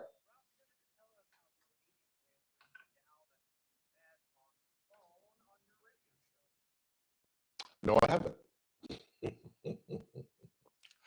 No, she's a good friend. She brought me cherry juice, and she was going to buy me. She's going to buy me shoes, and I was like, no, because I knew she was going to buy me old man shoes with like Velcro. You know what I'm saying? And I was like, no, I'm good. Believe me, I'm recovering and I'm walking again. No, she's a really nice woman. Really nice woman. She came to the studio, as a matter of fact. And she's attractive. She's a beautiful black woman. But I have never, I don't think, have dated someone a listener. I don't think I've ever dated a listener. I've slept with a couple of them. No, I'm kidding. I was joking. It's a radio show. I was kidding. But yeah, no, you don't want to get involved with a listener. You know what I'm saying? Because you get involved with a listener, not that she's crazy, but if they're crazy, they might call in and be like, "You no good. You left me hanging. You told me you love me." And it's like dating in the office, basically. So I've kind of stayed away from that. She's a beautiful woman and really nice. She's a nurse and was rolling up in a Mercedes. I guess I could tell her to stop listening. We start dating. Kidding. Who you got? Sean, you're on the Ralph Bailey Show. Good, Sean. What's popping?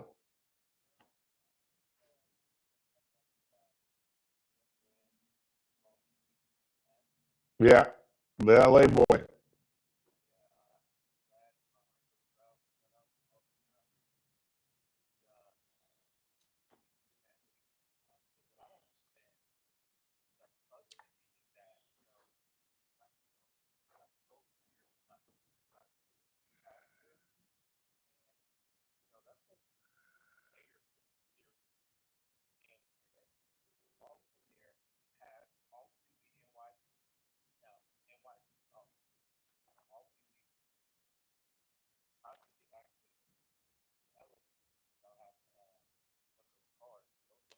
Well, he killed them all. That's how. He came in before the security guard and the cop could know what's going on, and he had an AR-15. And he just killed everybody. He killed the security guard. He killed the policeman who's got a baby on the way. And he killed a woman who tried to hide behind a pillar. And luckily, he got on the wrong elevator, apparently, because that's why it stopped at the 33rd floor. He was trying to get to the NFL offices. He insisted that he was suffering from CTE, and he was trying to kill NFL executives, apparently.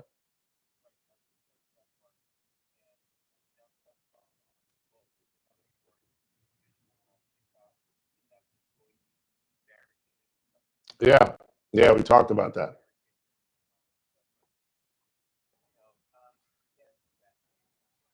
Yeah, it is.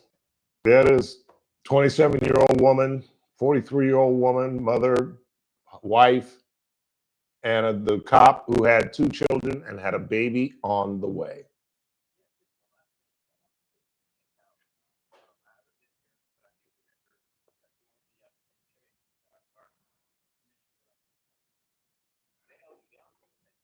Yeah, they did. And Cassie did a wonderful job. She set up a tent in the parking lot. In fact, I celebrated one of my birthdays there. Chris Zucchini and I had lunch, drank a little champagne out in the parking lot, had a great time. All right, man, have a good weekend. What else you got? Anything on the board? What do you got?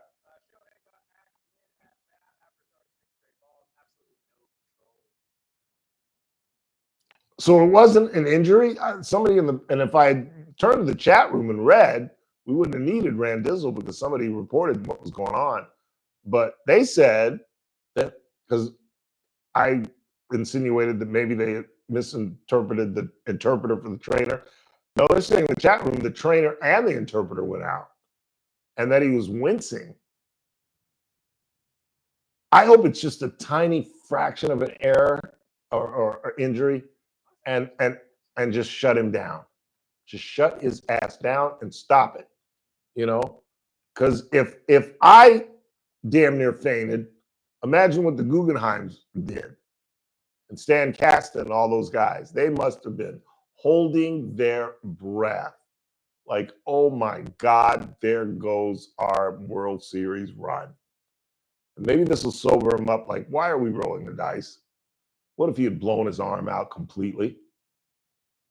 San Diego Padres, National League West champions. One more, and I'm going home and then having dinner at my favorite steakhouse.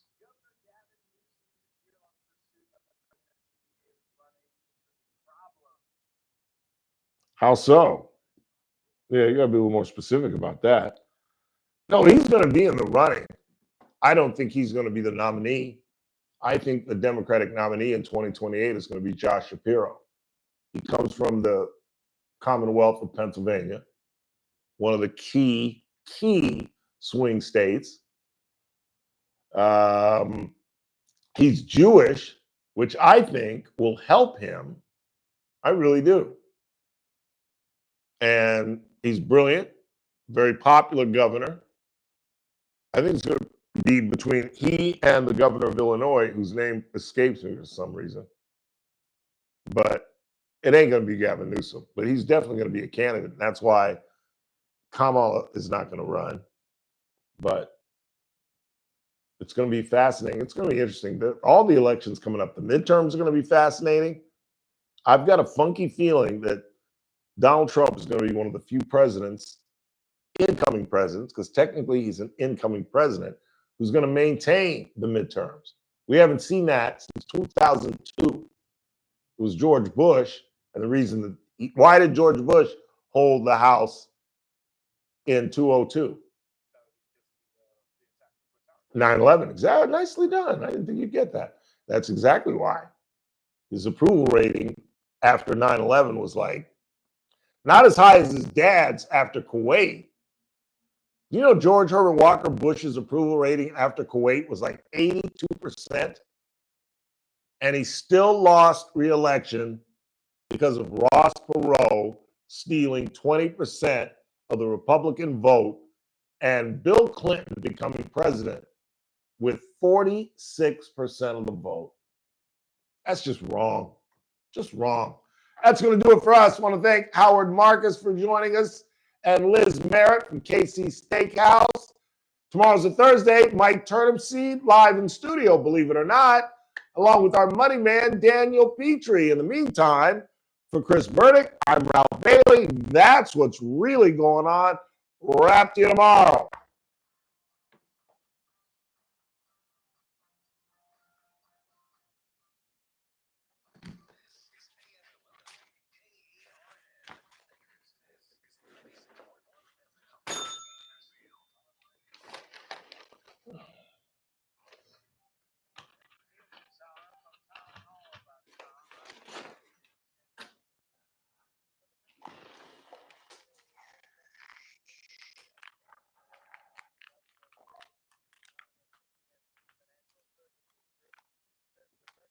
Sweetie pie, all the days and night times, hear me cry.